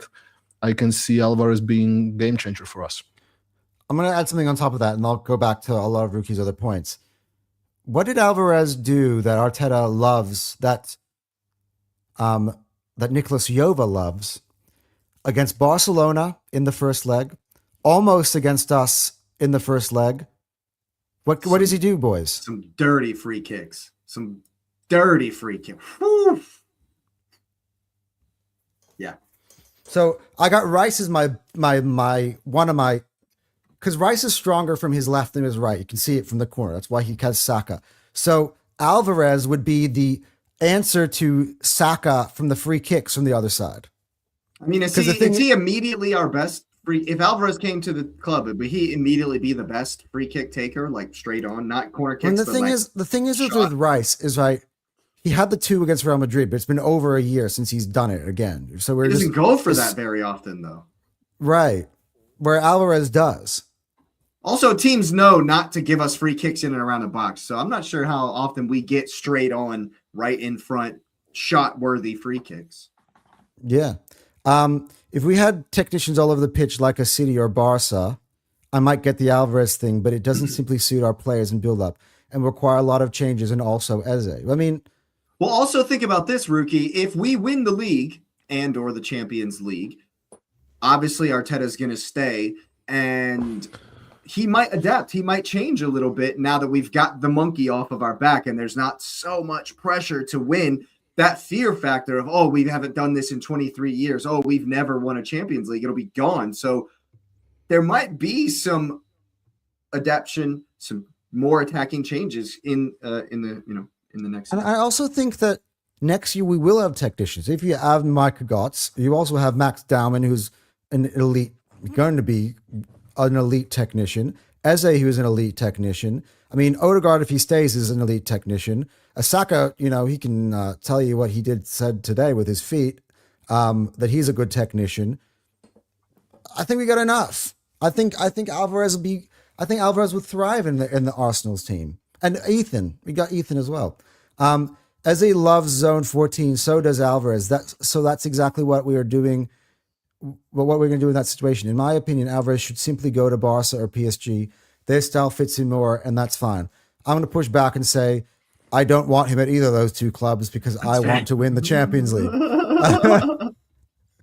I'm selfish. Rather we go for Igor, Thiago, and Krupi together and keep Gyökeres and go big on a threatening left winger like Yan Diomande and maybe a Barcola. Not a bad shot. Not a bad shot. I don't really like Igor Thiago. You would have to get rid of Jesus. I don't know if Igor Thiago. I think Igor Thiago creates issues for me. I get the point. I don't know if he's going to come to Arsenal and be happy to be a rotational piece.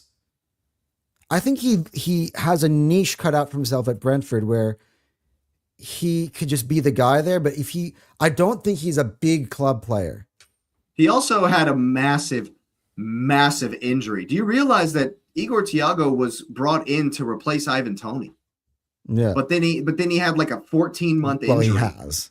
And he's just now back. How long has Ivan Toney been gone? Like Bumo and Wissa were the Toney replacements. And because Thiago, he was there, he was just injured for so long. But now that he's got his chance, he's killing him, man. He got another goal. I just be honest, I don't think Brentford is giving up. I don't think he's leaving Brentford. I think they've just kind of had their little changeover here. And I think they've got a player in Igor Thiago who, again, as I said, fits a niche there. He's good, but sometimes not every player needs to go be a feeder from the other clubs into the big 6, right? Hey, God willing, he keeps putting in some more work, and puts in more work in a couple of weeks and gets some more goals versus a certain blue team from Manchester, and they'll make Europe, and he won't need to go anywhere. Not a couple of weeks, exactly a week from when we kicked off. They're knocking on the door for Europa League, and if Liverpool shit the bed for the rest of the season and maybe Villa shit the bed for the rest of the season, who knows? Yeah. Champions League isn't statistically done for Brentford yet. So honestly, if Thiago gets to play in Champions League, he's not going anywhere. Well, at the same time, though, guys, this is an argument against Alvarez. Both of you guys, raise of hand. Who'd you rather have, Alvarez or Igor Thiago? Who's a better player? Alvarez, clearly. 100%. There you go. So, I mean, this is a name I love. Bin Rafael everything I Leao just said. Bin it all. will be available this summer. Literally falling out with Allegri. Bayern is all over him. I would love. Why does Bayern fucking? They've got fucking Luis Diaz and Michael Olise. Stop being greedy. We're gonna fucking get Leao. Apparently, they want Anthony Gordon as well. I'm like, Arteta's never signing Leao. He doesn't work on defense, and that's a requirement to be a winger for Arsenal. And he goes, I'm done explaining. He's kind of, I think, a little bit of a troublemaker, and I don't like his attitude too much. I don't see him. The thing about having a Zlatan Ibrahimovic attitude is you have to be Zlatan. Also, just one more point on what Rookie said. I don't think we should go all in on the game plan that works now. We should be branching out a little bit to the more technical side and have more weapons, not just be the strong physical team. That's always my argument against Havertz, JT.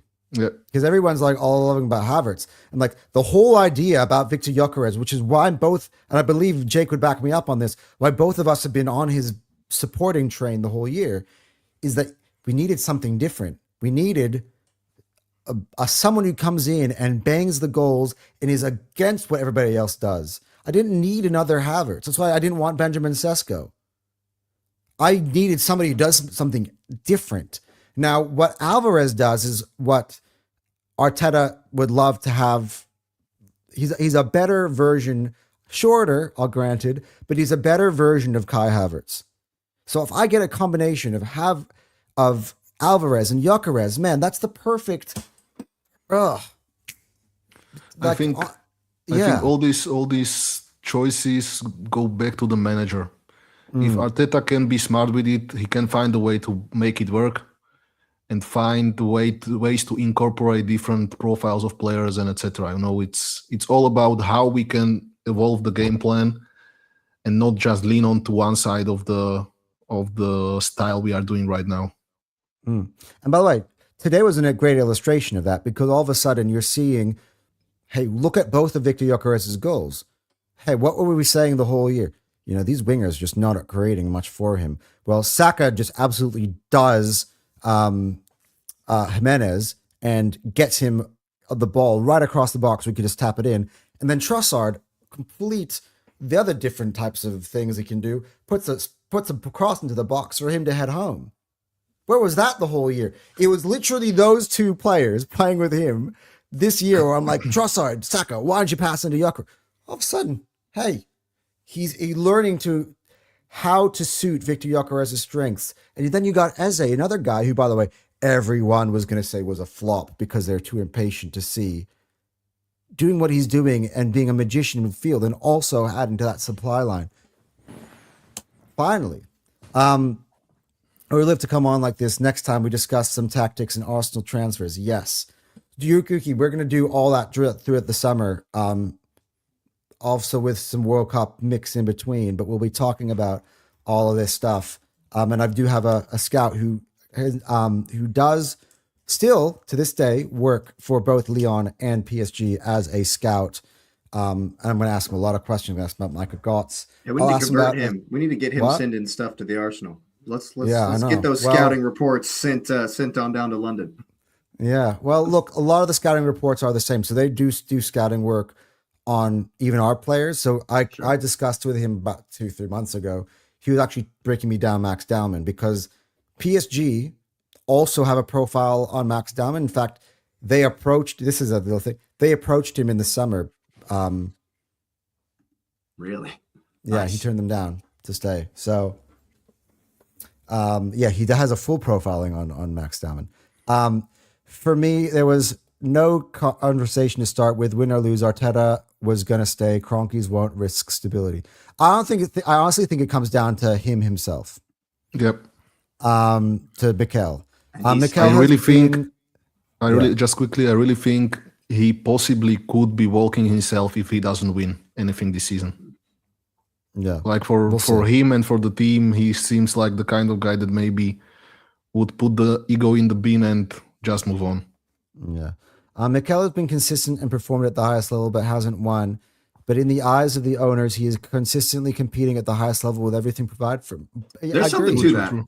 Definitely. It's really tough for Look who we are. ownership. It's Look who really we tough are. for an ownership to sack a manager that is consistently up there. We win on Tuesday. We're in the Champions League final. Yeah, So- I think a lot of people don't really think about the fact that just winning on Tuesday is worth like $30 million or something. Just to win that game, just to make the final of the Champions League is like buying Nani Madueke again. It's like getting our money back for Madueke. So like, Which we needed. you know what I mean? So I prefer to make the money back on Noni by selling him, but agreed. But Ruki's point is right that yeah.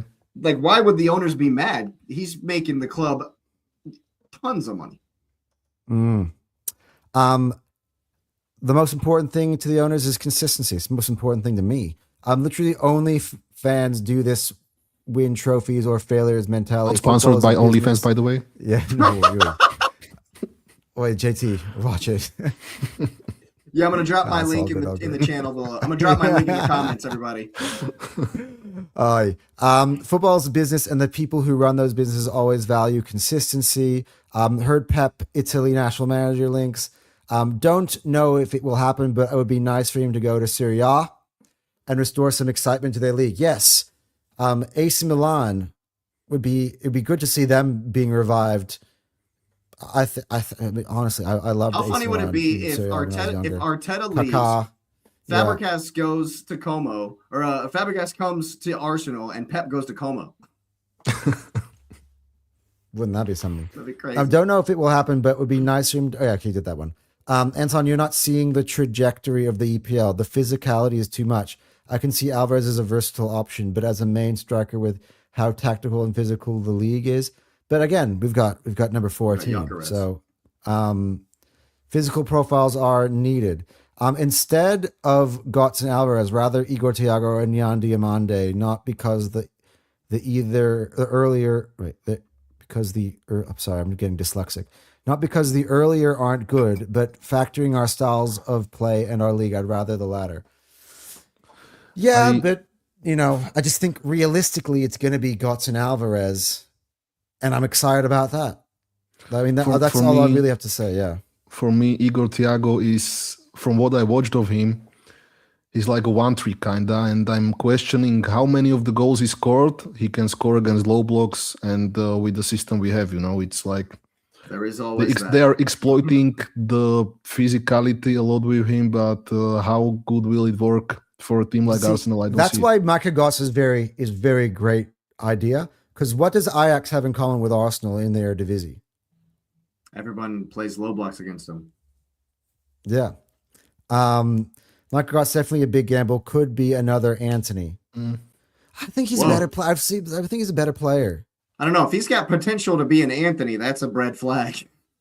I think he's just putting two and two together. Of they're both from Ajax. Hey, we also got Jurgen Timber from defender, obviously. But that worked out well for Arsenal. That transition is the same reason we signed GYOKERES and we have improved. But Alvarez also is a great link-up wise, but as a striker with the technicians we have, it will hamper our build-up. Our build-up's already pretty fucking hampered. So, Alvarez or nothing, says Georgia.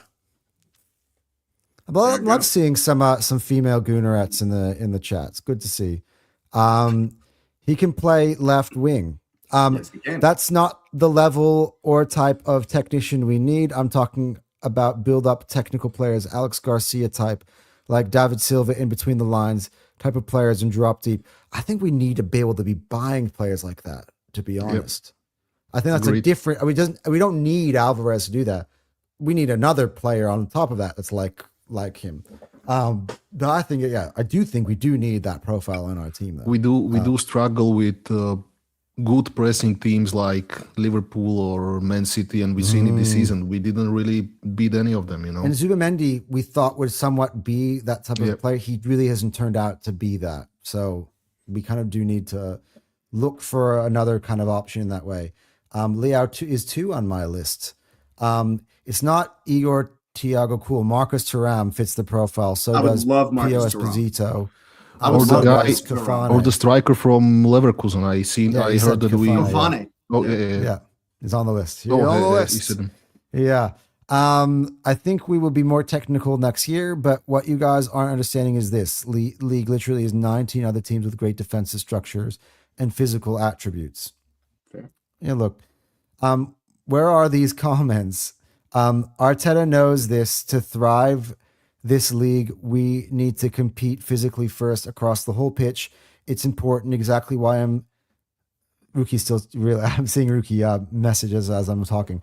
Across the whole pitch is important. Exactly why I'm banging on about the physical striker profile. But I think, Rookie, we got the physical striker profile. We are already there. In Victor Gyökeres. I watched the past 2 seasons. Top scorers in top 5 were mostly the league most physical forwards. Physical important is key. There you go. But yeah, but again, I think where the three of us are coming from here is that Alvarez doesn't have the pressure to be the lone striker, the man, the only answer to there. Victor Gyökeres plays a big part in balancing that out. So you have both of the players. You know, I have to add maybe to Rookie's point and play a devil's advocate a little bit. Is Victor Gyökeres really that physical type of striker as we thought he would be? Because I'm not so sure. What do you think, Jay? He's fighting a lot, but I don't see him dominating physically, you know? I mean, there's a lot of really strong, big tree trunk mother effers playing center back in this league. And, I mean, he manhandled Anderson and Bassi today, I thought. He's able to get in between the player and the ball really well. But yeah, I agree that Victor does get bogged down sometimes in the physical battle and doesn't always win it, unfortunately. But, when he's on it like he was today. Anton watched Ajax the whole season. His problem with physical contact in the Eredivisie is very concerning.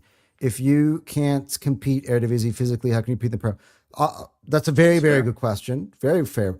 I just think that if Mikel Arteta wants him, if Andrea Berra wants him, I think they see the ability and they say, hey, I can get this guy in the gym and we can get him playing. Arteta does have a I can make it work where no one else did complex. Yeah, he does. So we want to play Victor Gyökeres and Alvarez together. Yes. Sure. Absolutely. Sometimes maybe, yeah. Some of the time, yeah. Well, look at how many different forward lines we've put out this season. Of course, there will be times when games that Arteta thinks that they can play together. I really put Alvarez, as you said, on the left, on the right, in the 10. Also, so like this, So I really think we have checked the physicality box, and physicality isn't our problem at the moment. Yeah, we're Arsenal, man. We're set piece FC. We're Haram Ball FC. We got tons of fucking physicality. We struggle with the technical aspect, which I think the balance should be there, like maybe 80% physical, 20% technical.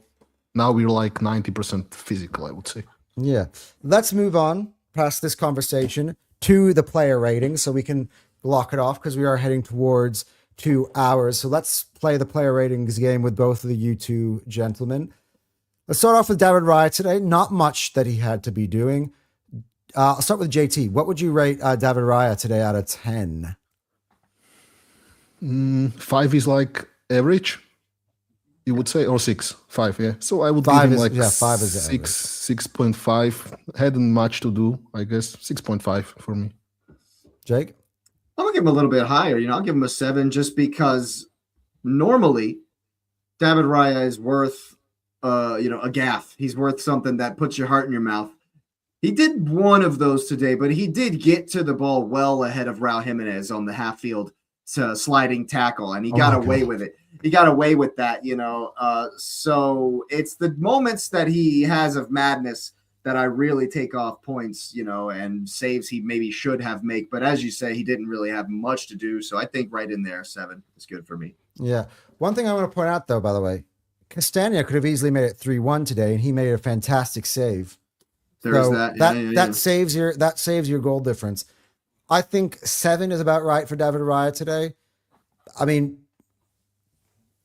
look, what else can I say? I'd rather him be a 7 in most games because I'd rather him not have to make fantastic saves all the time because we're dominating the game.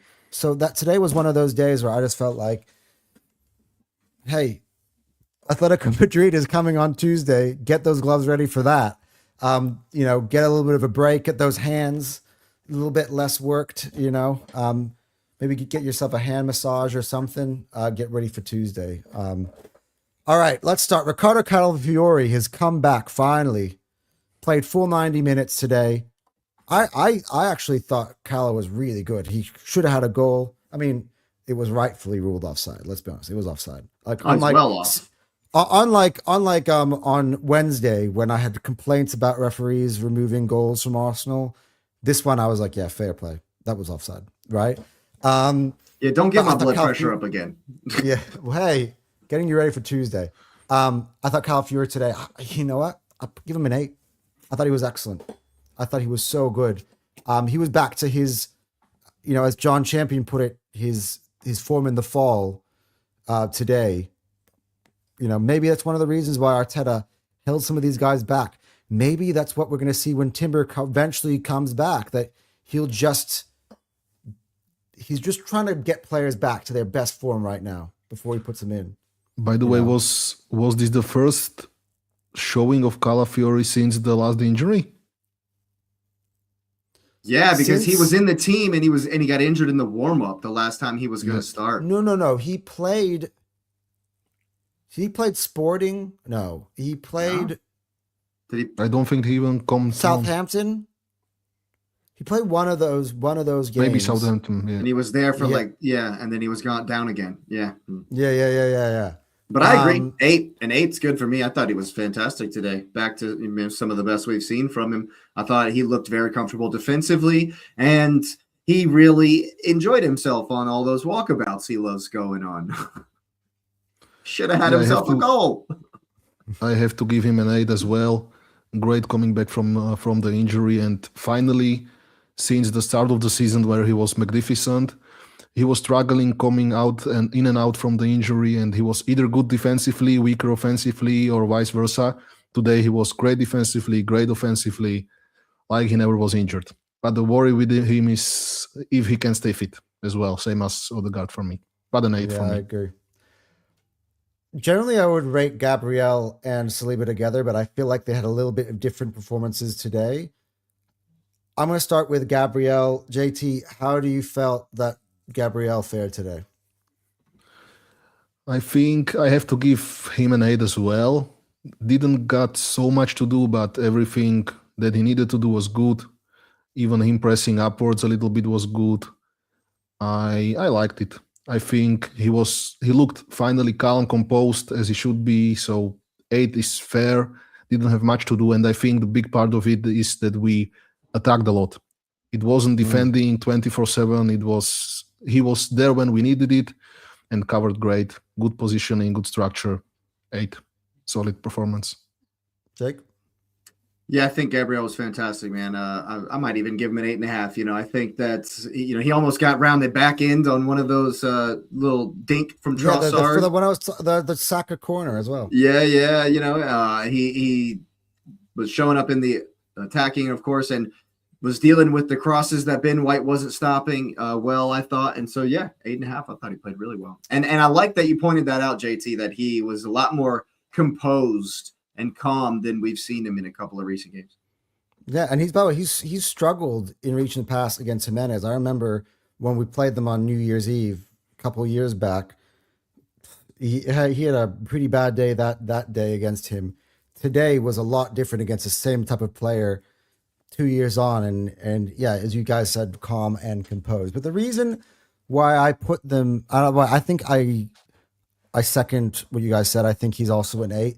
The reason I put him separately, because I actually thought William Saliba today was sensational, not only in his defending, but in his ball carrying, his build up, everything. Sometimes he got us out of some sticky situations. He's so good on the ball. People, that's the most underrated thing about William Saliba. I thought Saliba was a contender for man of the match if it wasn't for the fact that a certain Swede had 2 goals and an assist. and a certain midfielder, English young midfielder, also was sensational. They've kind of taken the little bit of the shine from what was Saliba today. But I thought Saliba was a 9. And by the way, Rookie does have some of the ratings in here. He's got with Calafiori was great, definitely was good in the inside areas, and also interchanging with MLS was nice. His underlapping deep runs great, overall 8. He's got Gabriel only as a 7. He's got Saliba as a 10. I agree. He was so magnificent. Definitely the reason our build up in that game was so good. Love his responsibility on the ball lately. Rolls Royce, baby. I agree 100%. I'm giving Saliba a 10 as well. Rolls Royce. And you're right. He's not going to get the plaudits today because others will get the spotlight. But my God, this guy's incredible. He's absolutely incredible. And you want to talk about calm and composed. I can't even think of the last time I saw Saliba panicking. I can't even remember. Like the man, dude, he's on fire. He's calm, composed, comfortable. Oh, God, you love to see it. 10 out of 10. Also, Rookie made a good point with Calafiori interchanging with MLS, and I think that there's a little bit of volume that MLS played left back, and that's with a player like Calafiori, they can really go back and forth and double pivot basically on the left side and the midfield by them. So that's a very good point. And to return to Saliba, I will give him a 9 just because I don't think the level that Fulham shown was good enough to give him the best out of the best performances. But 9, I checked the stats to corroborate with my feelings. He made really like 3 out of 4 accurate long passes, 1 key pass in the final third, 3 passes into the final third. Great ball playing center back today. By the way, one thing, go back on Gabriel. You were just talking about Saliba making progressive passes. The third goal is a heads up play from Gabriel to find Trossard out on the wing and get at him so quickly. Without that, Phil was able to set. And I don't know if Trossard's got the space to operate to find Gyökeres the way he did. So that also goes into the Gabriel point, because I don't think we gave him enough credit in terms of his build-up as well today, because especially in that moment, that was sensational from his point of view. All right, I know Jake is going to get ready to get his paws into this one. Benny Blanco, bit of a mixture because he was good going forward, but in defense, he had us gasping for air at times. That's for sure. He's the only black mark for me. He's the only black spot on an otherwise perfect day for me. I thought that even like in the second minute of the game, he was a little bit shaky. Like he's just that. I understand it. He gives us comfortability, familiarity, and just he ticks when we're going forward. He knows where to be. We know where he's going to be. But you're a defender. You have to bring the defense before you can be amazing at offense. Your priority is to defend. So yeah, 5, 6. I'll agree with Rookie. 6, yeah. I give him a 6 as well. I mean, looking at the stats right now for him, and like 0 out of 3 won challenges or duels. He lost all of his duels. 0 out of 1 aerial duels. 0 out of 2 land duels, 5. Or how you say it. 5, 4.5. I didn't hear the stats. Yeah, it's 4.5. It's a 6. I think he was better than his recent form, but was he though? It's not the Benny Blanco that we know is not there. This is the reason why we missed Timber. We got so spoiled by having a right back who wins every single one of his aerial duels. And the duels on the ground. Yeah, and the duels on the ground. And and we all wanted him traded out, Rookie included. I'm just going to say, because he wasn't as sexy going forward. Yeah, like a team with a skilled left winger that will target Ben White, it could have been dark. Timber does have more goals than Ben White does. Just saying. With Ademola Lookman coming to North London on Tuesday, Ben White better be nowhere near the starting lineup. I think he will start Mosquera after today's showing. I hope so.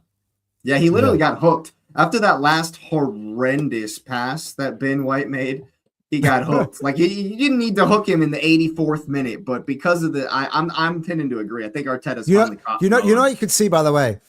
I saw Martinelli warming up on the sideline, and I'm like, okay, Martinelli is. I didn't see Mosquera warming up on the sideline at the bottom of your picture of the screen, and all of a sudden I'm like, okay, a sub's coming up. It's going to be Martinelli for Trossard. I think I could just see by the warm up.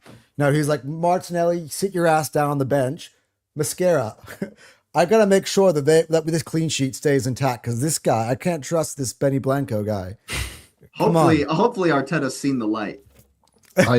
I might start Martinelli right back over Ben White. Yeah, he might stumble into challenge at least one or something. For real, man. All right. Let's time that the fun begins. Declan Rice, for a second straight game, has been deployed as a 6. He only played 60 minutes today. Good. Big ups to Mikel Arteta. By the way, Jake said in our chat, I'll give credit to Jake first, on 60 minutes, I can't wait. I will be looking for all the changes. All of them. Yeah. I want 5 changes at 60 minutes is what you wrote. Mm-hmm. Almost, but the crucial ones we're definitely taking off. Victor, saved. Got enough goals. Save you for Tuesday. Declan, I need you in the 6. If UEFA doesn't decide to suspend you, which I think at this point, I don't That would think be the most ridiculous thing of all time. It would be too late for me. Yeah, I think it's too late. I think if they would have, that announcement would have come, it would have happened already. So I think he's going to play. And I think by the fact that Arteta is saving him for Tuesday tells you all you need to know. Yeah. So Declan, again, I thought Declan was good. I thought Declan was also an 8 in the 60 minutes he gave us today. Agreed. Superb. JT, I'll start with you first, Mo. Yeah. Oh, sorry. I would give him an 8.5 just because he managed to do more from his 6th position than a lot of the games going forward. Than a lot of the games he was playing in the 8. He seen opportunities to pass into the 16. He did some good long accurate passes. So 8.5 and defensively solid. Jakey? Agreed. Couldn't have said it better myself. There you go. All right, guys. Man of the match contender. What do we think? Miles Lewis-Skelly, his first official debut as a midfielder in an Arsenal shirt from the start. I'm just going to go ahead because I feel like I need to give this guy, before anybody else talks, an apology. MLS today was a 9. He was a fucking 9. He was a 9. Oh. You can stay. You can get your Arsenal shirt given back to you for next season, buddy. All right? Just not at left back. Jake? Yeah, man, I'm so happy to see that. When I saw that, actually, I was like, you know what? Fair play. Arteta's finally, and I didn't even feel like, how I felt? I texted you before the Atletico game, and I was like, oh God, I was confident and fine until I saw this lineup. When I saw this lineup today, I was like, all right. I was like, I didn't even blink an eye. I was like, you know what? Finally, he's going to give him a chance. And I thought it was a good day to give him a chance. And you love to see it. Arteta said, prove me wrong. He comes in and he did just that. Love it. Yeah. I give him a 9 as well. I've been screaming for Skelly since like 2-3 months ago. And it's one of the what could have been moments if he actually got subbed on as I wanted in the Carabao final or the Etihad game, because I think he's the guy that can switch the pressure off from the back line into the forward line. He did so much. Every pass he did was going forward. He resisted press very, very well. He turned great. It's like just a 9. He loves that turn where you play the ball to him and he feels the man on his back and he kind of moves this way and he lets the ball run across him and he moves the defender with him. backwards, and he spins that. He loves that move. He does it so much. And like you say, JT, what that does is it immediately skips all of the midfield, and now he's got a pass forward. He's got space in front of him, because normally it's one of the midfielders all getting around him, getting close to him, and when you spin your guy and you're past everybody, there's so much space for him, and he looks for that almost every time. You know what, JC, what you just said as well, I got to agree with you. This one hit ding right here for me. Great debut, because I don't need to say any more about what I've said about 1,000 times about Havertz at Wembley, right? The answer was there all along. You're right. If this MLS showed up at Wembley instead of Kaya, we would have won the fucking Carabao Cup. We would probably we would have had like another Stayamble moment, And who knows? He might have actually followed Nico O'Reilly into the box. But that's neither here nor there. That's neither here nor there. All right. Well, another one, by the way, fell under the radar, and by the rookies got in here. I'm just going to go back. Rookies confirmed Rice White as a 6. Saliba's been doing it for a long time now. Literally been our best player. Yeah. Well, Declan as well. Declan would be the Ballon d'Or winner for me if we were to win the next 5 games. Saliba is the best defender in the world. Love that I can say Arsenal has the best defender in the world, and also the second best as well. Yeah, the two of them in kind of trading places at one point. It's 1 or 2, 1A, 1B. Gabriel has been playing that ball all season, clearly working on his long passing. Hopefully he gets consistent. He's talking about the one that he played out to Trossard for our third. White is a 6 out of 10. Yeah, I know. On Rice. No, White. Yeah. We overplayed him literally through injury because Timber was injured, but he will bounce back. I love Ben White. Look, hey, if Ricky thinks Ben White, fair enough. Hope he does. Hey, I do, but I think we're bringing in Tino Livramento for a reason next year. Ben White was the OG mentality monster when the team was so young. No one was really like the beacon, I would say, for the team, and it was Ben White always coming with clutch moment, clutch tackles, clutch crosses, and it's all gone. It's a little bit sad, yeah. The other thing I've been thinking, though, is Newcastle fans, Ashton Kane, I'll ask you this question. Can Tino Livramento play left back as well? Because if that's the case, I think so. Maybe that could also be a signal that, hey, MLS is moving full time. He's actually listened to me. Left back is not for you, MLS. Move into the midfield full time, and I'll buy Livramento to sort of fill in that gap, because at the end of the day, Calafiori or Hincapi, one of them has got to be your backup to Gabriel, and I'm not going to be in the business of once again buying myself more center backs. I've got tons of them in there. Maybe that's kind of what Tino is where he's more of a natural left back than a center back converted to left back, which the other two are. So maybe he just gives you more balance from the left-hand side as well, and White could stay. But White's been so poor recently, guys, that it's a possibility to just move on from him. It's just about us being ruthless and taking him in a step and not being so sentimental all the time. That's how you start to dominate. It's kind of my opinion. Rice played amazing in 8, not as an 8, but he got an 8. Rice was great in between the center backs and showed intelligence when to drop in or be in the midfield. Loves the maturity from his performance. And then Rookie backs us up. MLS is a 9. Definitely was amazing. Also dropped into the center backs when Rice stayed in the midfield, interchanged out wide on the left as well. Progressed the ball well and literally was efficient with his passing. MLS also won most of his duels. He was so amazing, literally press resistant, and also when was in trouble, baited for fouls, so experienced.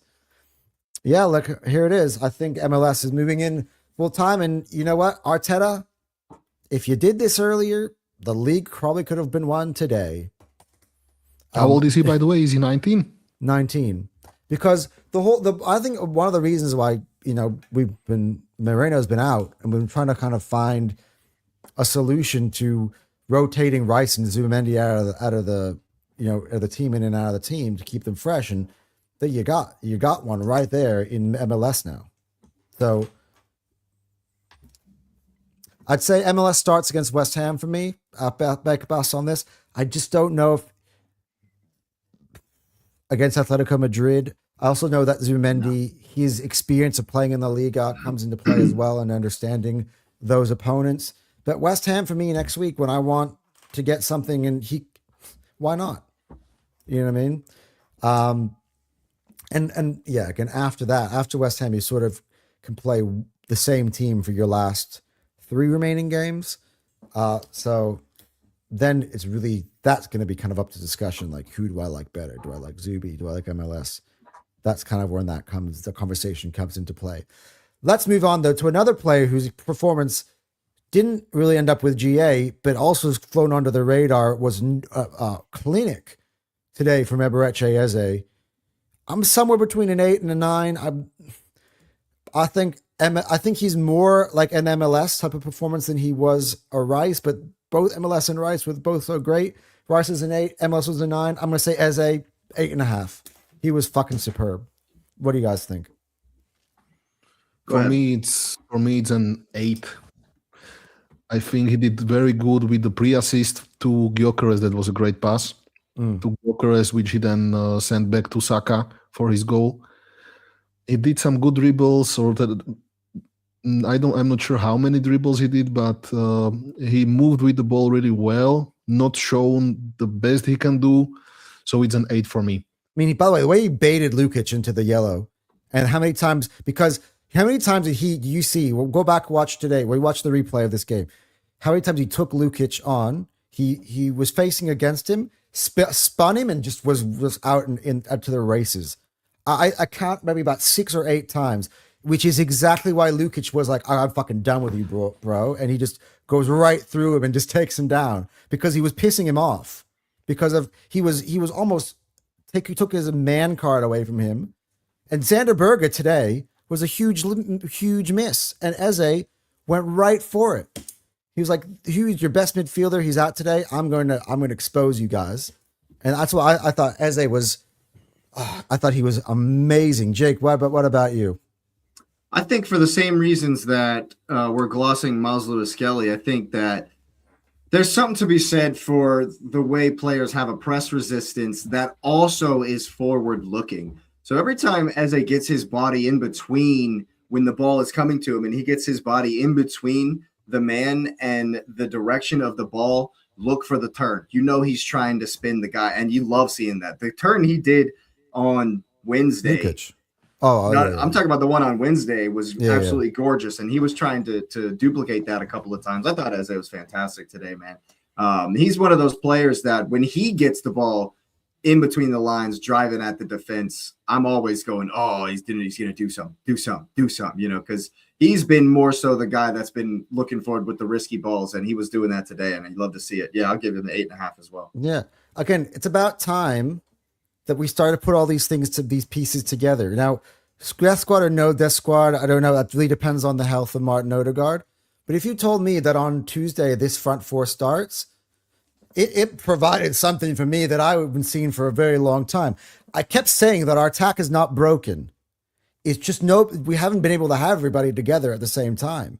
Today, you finally had the right balance in your attack. Again, this is like Death Squad B. It's not Havertz instead of GYOKERES. It would be Trossard ahead of Odegaard would be your second version of the Death Squad, because Eze is in the middle. He can do kind of what he was doing today. But if I can get both Eze and Odegaard in the team as well, I think it's just, can't wait to see it, because I think if that team starts today, we could have hit 4 or 5, or you know what I mean. So just to add to that, I am not so sure if it's so much the lineup, but I think there was really a change in the approach from the team, maybe from the coach. I don't think it's only about the lineup, but the confidence was there, and maybe the instructions as well. There was more freedom. So hard to say where's the point. But one thing I have to give to Eze, one of my criticisms for him was that his strongest part is that he's a moments player. But today he showed that he doesn't have to be invisible until he gets a moment. He really moved the ball well. He kept the ball well. he was seen a lot, so I have to give him credit as well for that. And he kind of showed us more of his Odegaard type of play than his usual moments player type.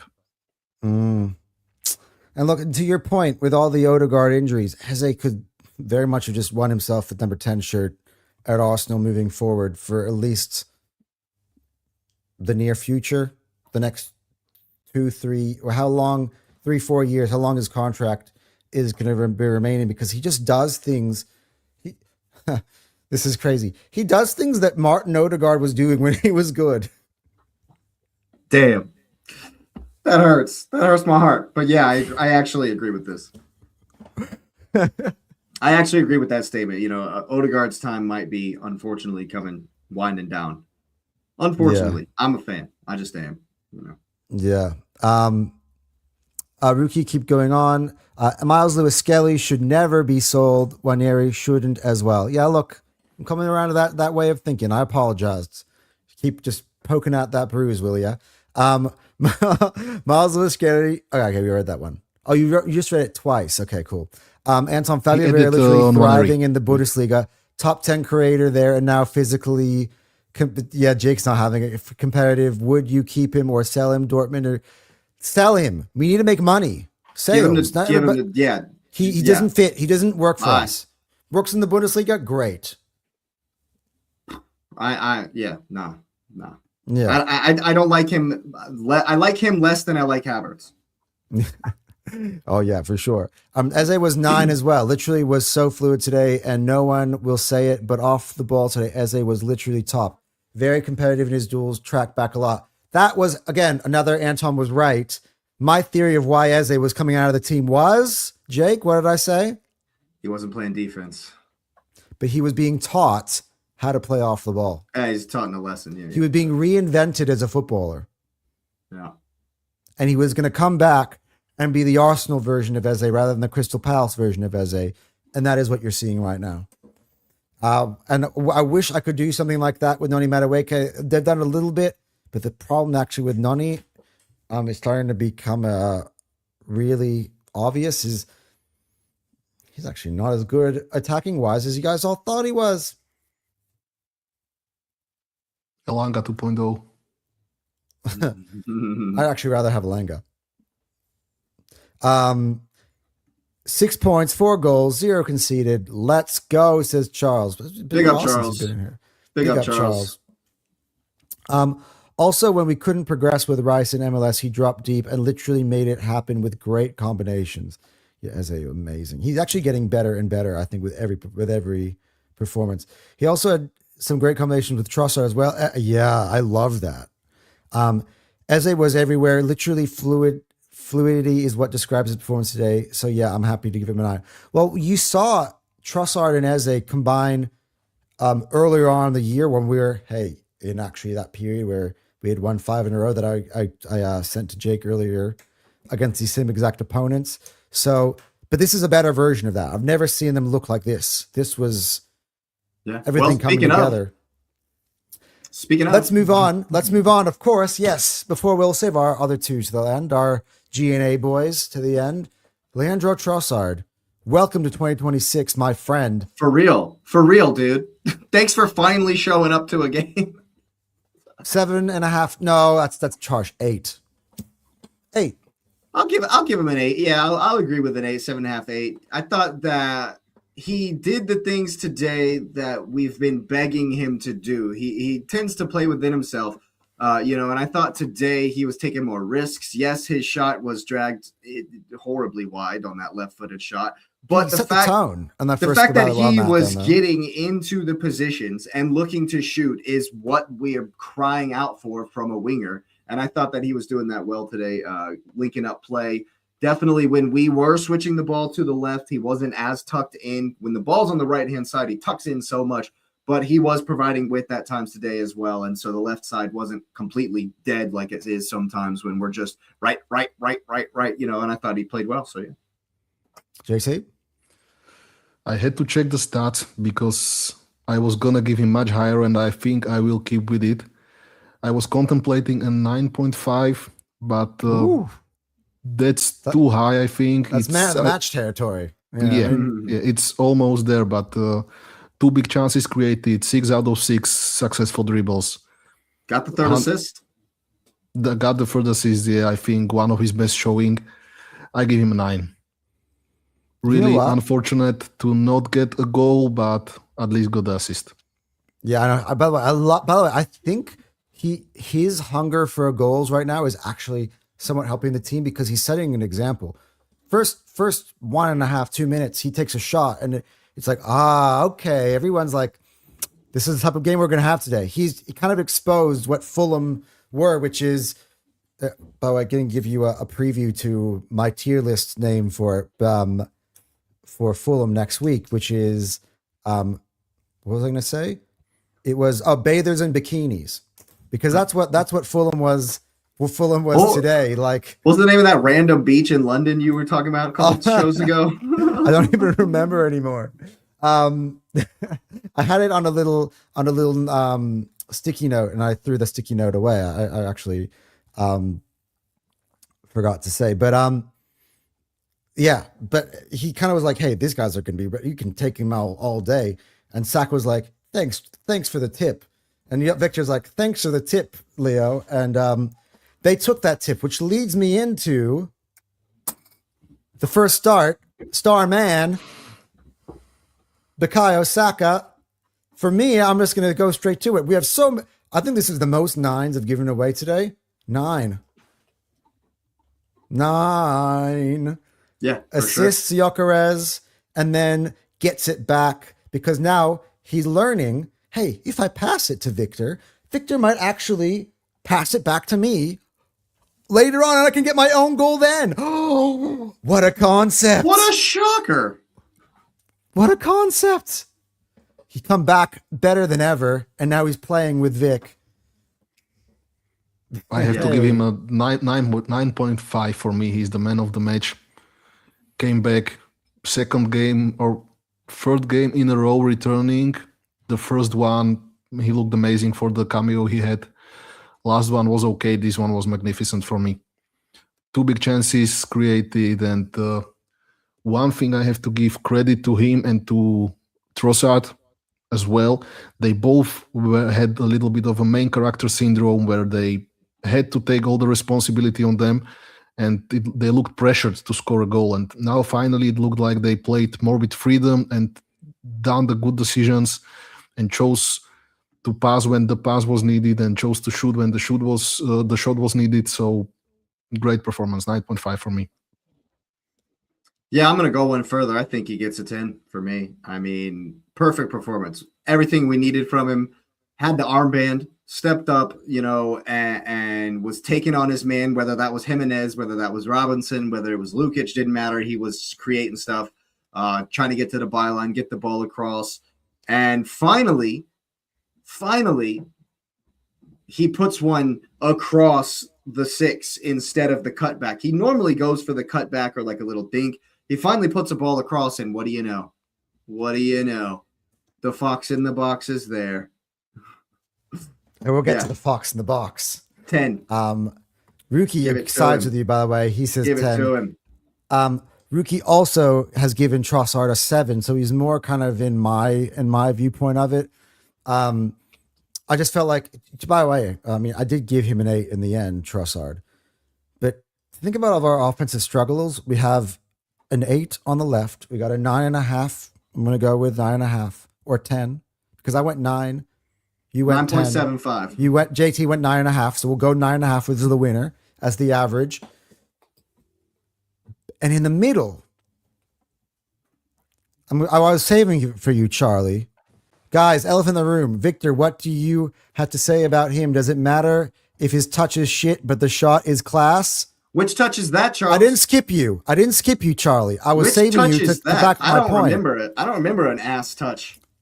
I don't remember any of those today. I was saving my 10 because I needed to give someone the man of the match. The historic, the best individual single season goal scorer Mikel Arteta has ever coached. Ladies and gentlemen, He comes from Sweden. The girls are very nice. He got back with his girlfriend to play in red and white. 10. Yes. 10.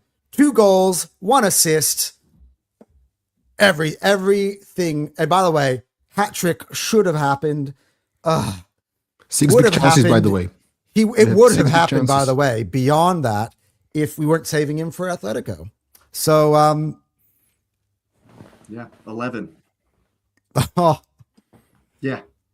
Give him Oh. the man of the match. Give him the match ball. You know, wow, bro. Everything. Finally, our faith is restored for being in the GYOKERES Defense League since day one. Since day big up one. the GYOKERES Defense League. Yeah, he's finally repaid it with the performance that we knew has been in him, and we knew he's bringing it out at the right time. Bringing it out at the right time, man. Especially when we needed a lift. The fans needed a lift. You know, the morale was, you know, that Atleti performance was good, but it wasn't great. You know, we kind of needed a lift to get the momentum going, and we brought him in to be the guy. And today, he was the guy. JT, I've seen you with the old Bane profile pic for ages, so I know what team you are on. Tell me about our man VG today. I think it's gotta be a 9.5 as well. For a striker, I mean, it's not flashy like what we seen from Saka, but he did his job to the best he could. Good runs, good taking away the defenders. Great assist to Saka as well for a striker that can't pass the ball, apparently. 9.5, good striker performance. Hard to say how much it was the overall team performance that helped him to finally achieve it, but that's what it is. He needs the platform from his teammates, and he finally got it. The one thing I love is that I was literally yelling until I was blue in the face to everybody who was hating on Victor and how he's not fitting. I'm like, look at the fucking lineups he's had to play with the last few months. Get me creators on all sides, on left, right, in behind him. Just put it in the right spots for him, and he can combine with them. Oh my God, I thought he has no technical ability. Did you watch Bukayo Saka's goal? Combines with Eze, as you know, as you rightly put it. Deflector shield. Hey, plays the ball in so nicely to Saka. Indy Kyle, I got one of these for you. Stop giving me fucking bullshit reports. Let's hope the attacking performance can continue in the next matches and that we are not prematurely firing our cannons. Hey, this isn't a premature. You watch your mouth. Because you watch your mouth, JT. Yes. Well played. This isn't prematurely because this was an important game in the title race. We don't win today. We're not winning the Premier League. And the same will apply next week, right? So I wouldn't call it prematurely anything, right? This was that, as me and Jake were saying quite rightly, now's the time. Stepped up. Perfect. Also, boys, just one more thing. After the Atletico game, that was when it was Wednesday. Yeah. 3 days later, such a performance, so much energy from the boys. And they look so fresh. Yeah, and I think it's a lot about the rotation that he did finally good, that I have to praise Arteta. And I think the balance between the defense and the attack is so important, and we finally showed it because the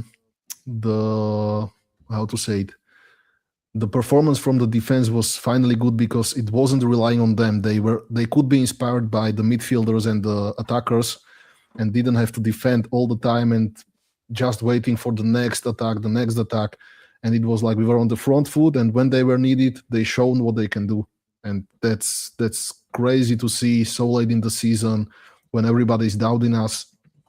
After a hard away game at Atletico, showing so much energy, that's mentality. Finally.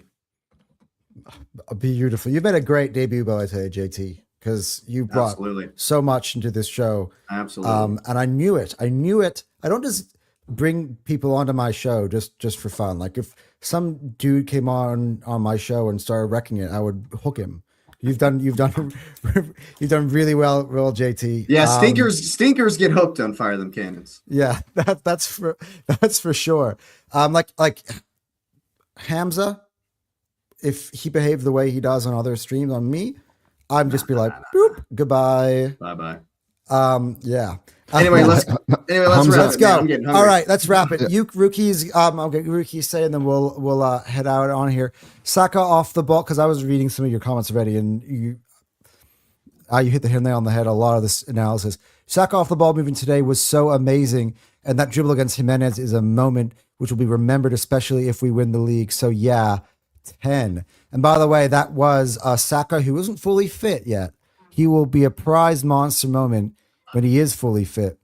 One thing I disagree with you is I like the analysis, but the score at the end I think is a bit. I know you're giving him an 8, but I'm still unhappy. GYOKERES is a great today overall. I love the drifting in channels, simply layoff passes, and great anticipation and movement, and 2 goals. And as usual, great pressing, 8. I mean, how could 2 goals and an assist leave you with an 8? That's not my only thing. High standards. Those are some high standards, rookie. Those are some very high standards. Yeah, GYOKERES was great. I love the improvement coming together like that today. PSG rested 9 players today, says Charlie. They played a 2-2 draw against Lorient. Bayern Munich rested 7 players, and they drew 3. Look at how much fucking goals these teams are conceding against Lorient and Heidelheim. Heidenheim are trash. I want to be in this position next season at this time. Even if we're resting players, we're not conceding 3 goals to Heidenheim.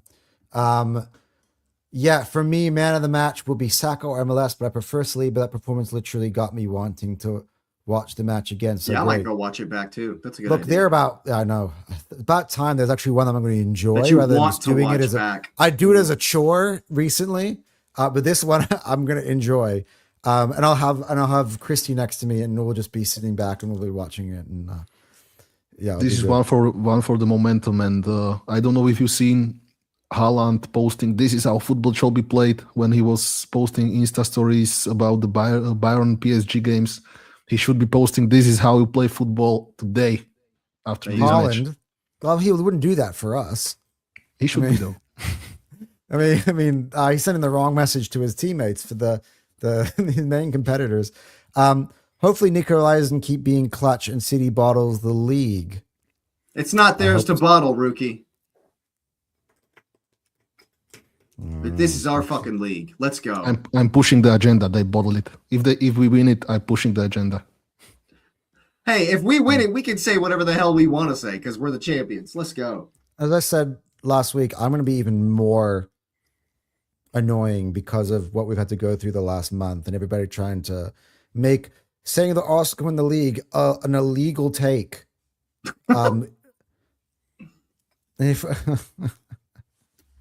When I said it was because Arsenal were 9 points clear. We weren't 50-50 and making an illegal ridiculous. Luke is loving life here. Literally the most scariest player right now, Nico Riley, haunts me in my sleep.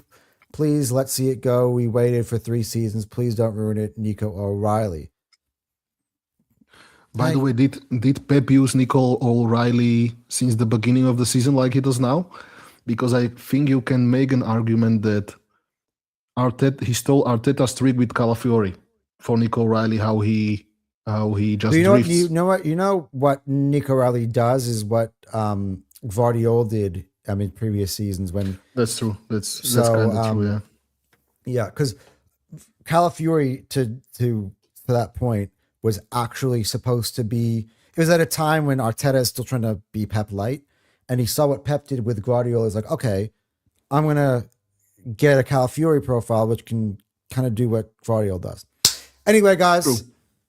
Over 2.5 hours long. We are going to put it on pause. I want to thank everybody, and by the way, big up JT on an amazing debut. Thanks for coming on. I want to thank the Arsenal players for finally giving us something to cheer about today. I'd like to thank the Arsenal fans for cheering the Arsenal players into Yeah, for sure. whatever. We've all For figured sure. each other out. We've had our arguments. We've had our, hey, you're supposed to be doing this. You're supposed to be doing that. We finally put it all together today in a beautiful performance. But we got 5 games to go. None of them can be defeats, especially not on Tuesday. So let's go. Let's go get him. We'll be back here for the post-game show on Tuesday. By the way, before that, we got the Dan and Anton show, and you bet your ass that there'll be a fiery one, because I swear Dan will be 5 minutes early to that Dude, was show. he at the game? I think I saw Yeah. him in this crowd today. I saw him in the stands again today. Did you get it? I've already got it. I've already got it. Nice. I'm not putting it on the screen now. Nah, do it on Tuesday. Save it for Tuesday. Because yeah. Save that for Tuesday. But I got it.